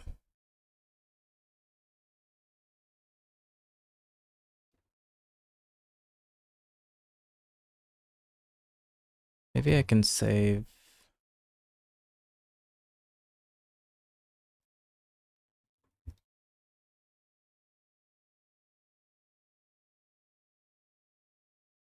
I think 32 is fine.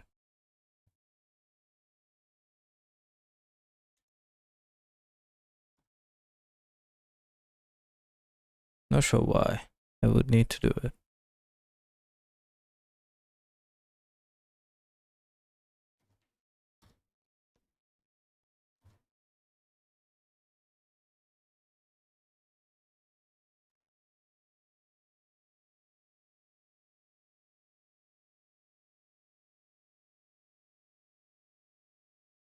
Bytes, and I need buffer. I think it would be best to just overwrite the file.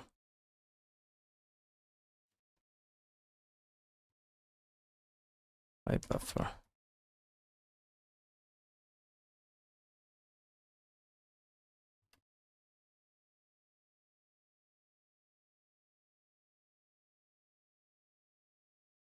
And this is not right.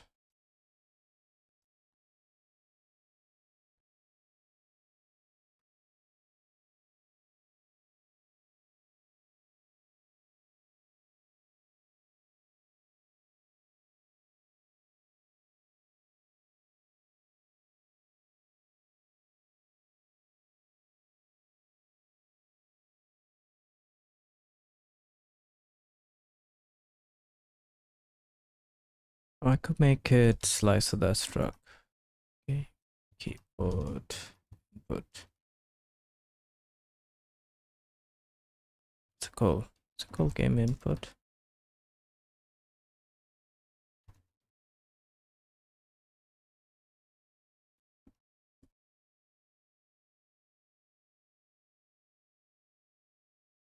Oh, this is called input. I think I need to rename that. To game input. Makes more sense.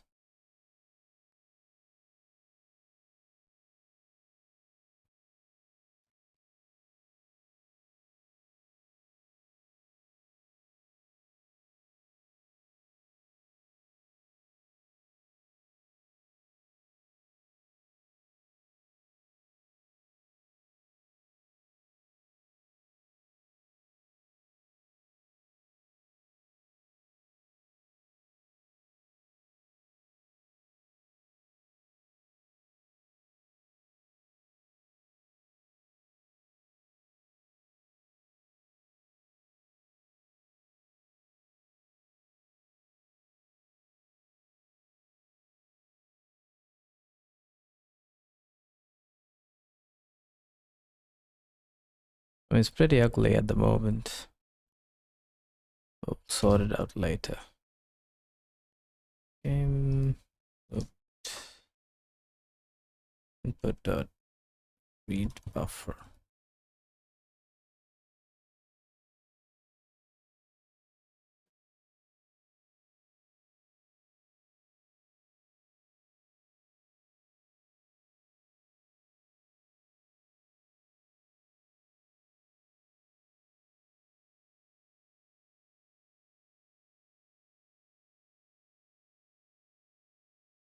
Will be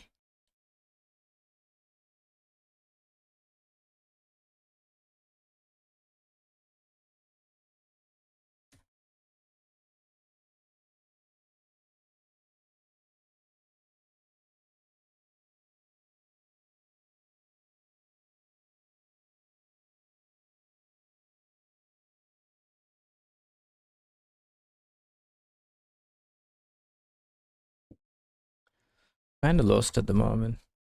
What am I doing?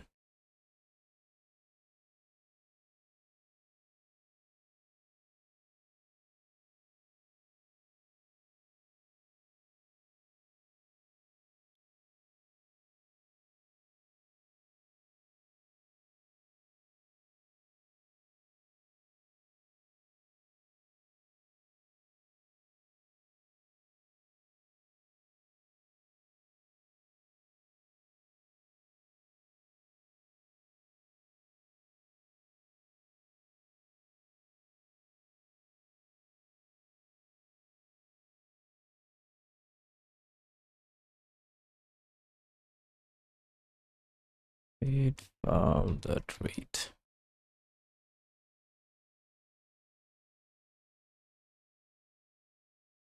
Needs a buffer to read into.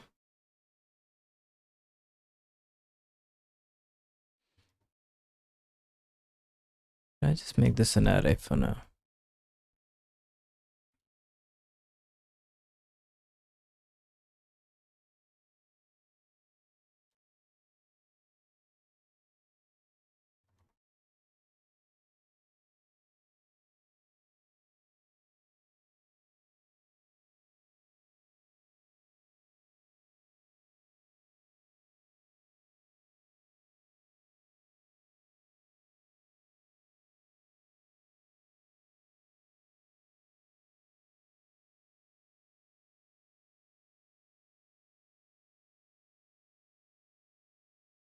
I swear Casey made it look so easy. Should have paid more attention.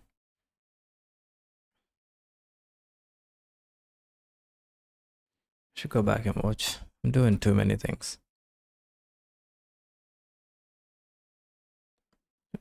Read.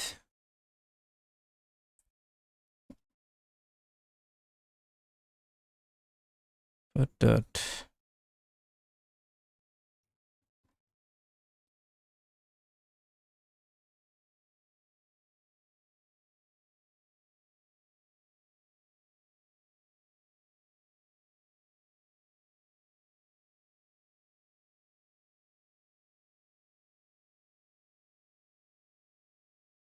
I mean, and it should fit because it's the same size. Why not try?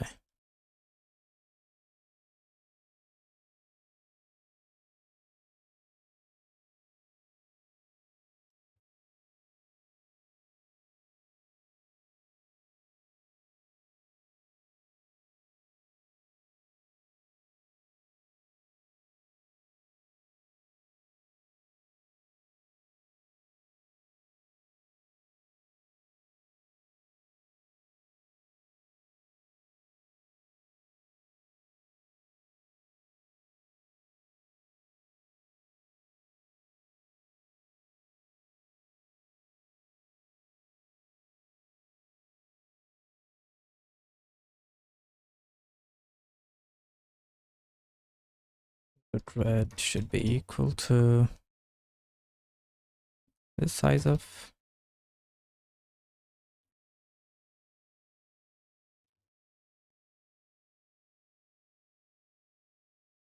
game. Dot read buffer dot len.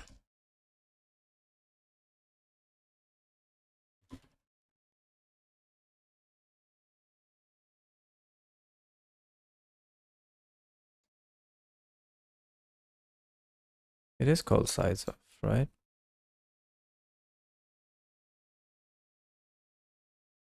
Yep. I think do the same for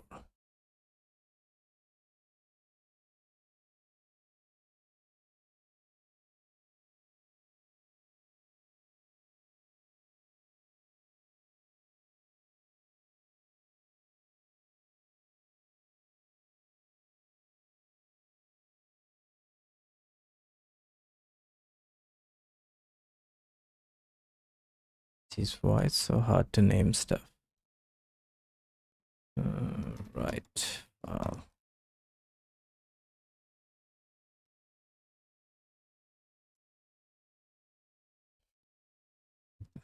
That's better. I'll rename this to input by thread.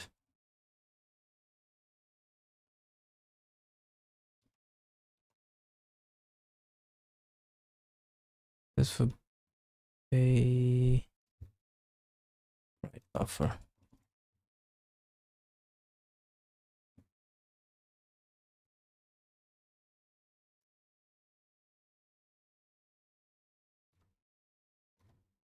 Do I even need to read this? Yeah, kind of do.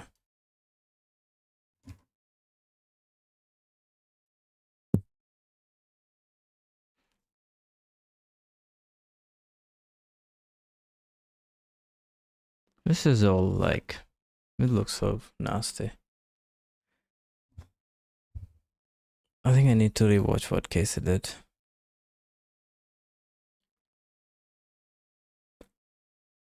Maybe tomorrow. I'm like quite lazy. Just left it halfway. Okay, let me just finish this.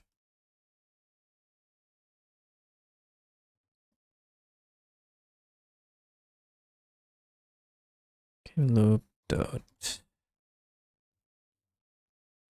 bits and buffer. So I can continue updating the same file, I guess.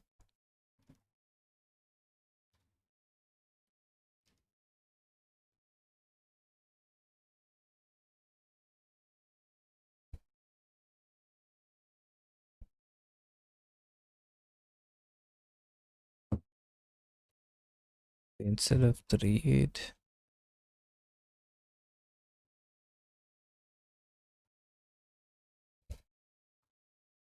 Hey Taras, long time no see. How you doing?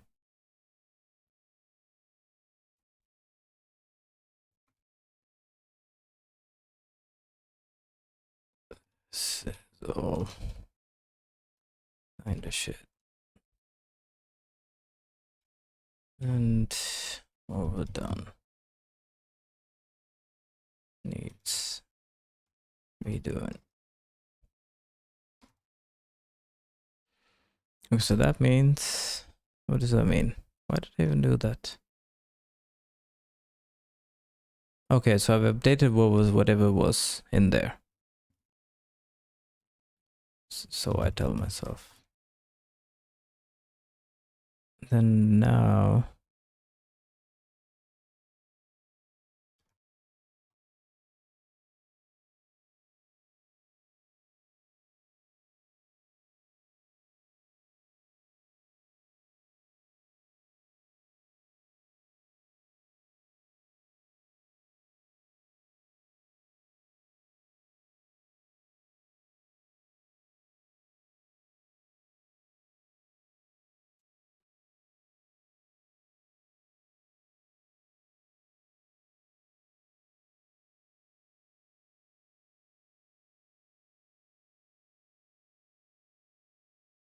it should be here.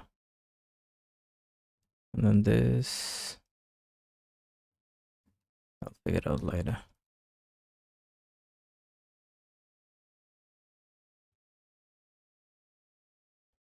So if it's recording,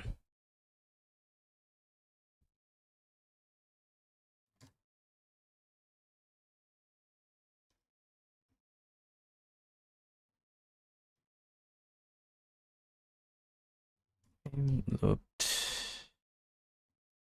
input dot,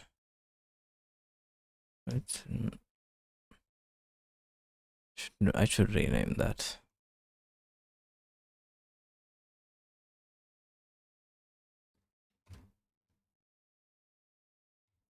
Buffer.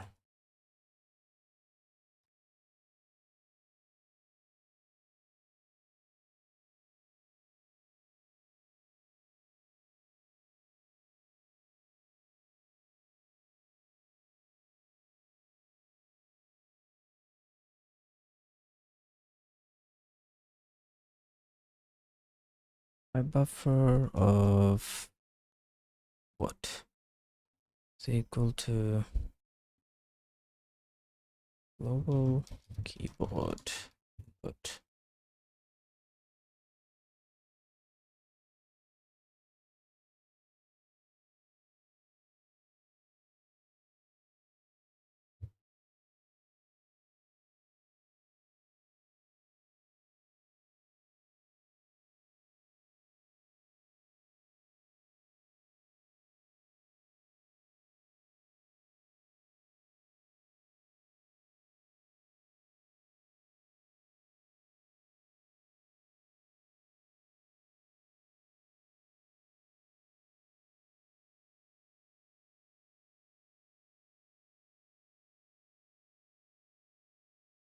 Okay, not very complicated.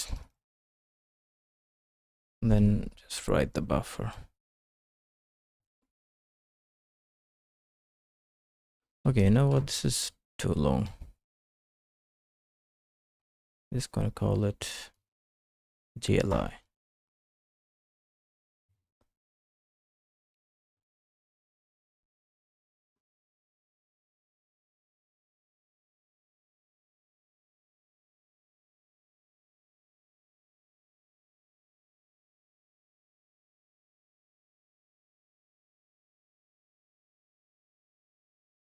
Did I not rename this?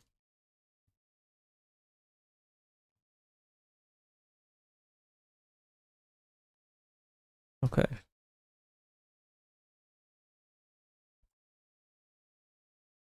That should kind of work.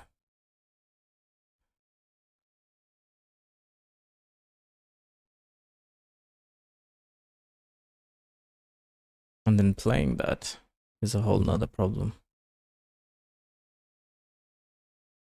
Read from...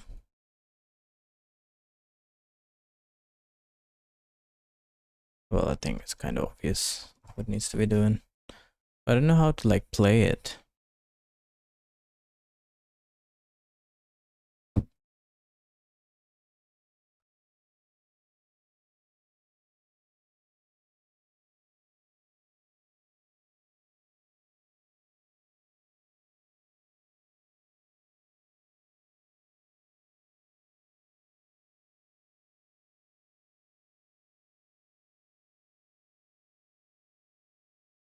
Oh no, this is wrong. Should be GLI.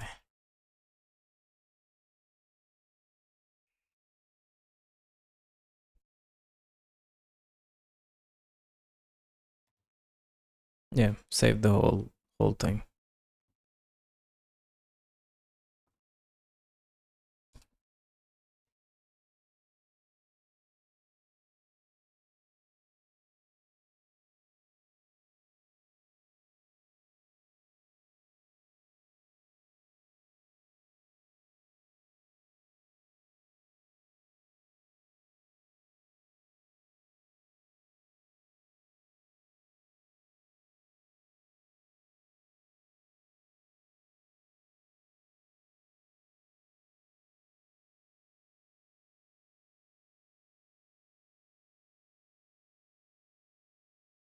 It's okay, it doesn't need to like stop program.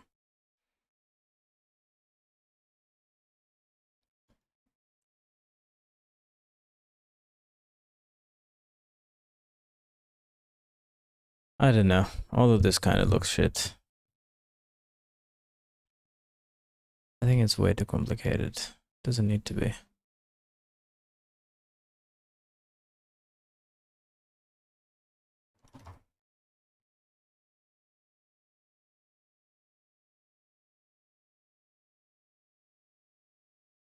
Okay, I'm gonna redo this tomorrow. I am way too lazy.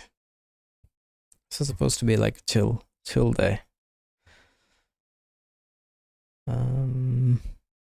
Yeah, I'm gonna watch back and pay attention next time and redo it.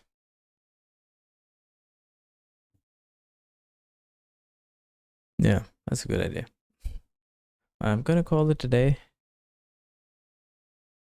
There.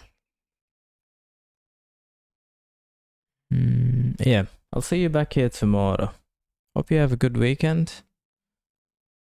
And yeah, I guess that's good.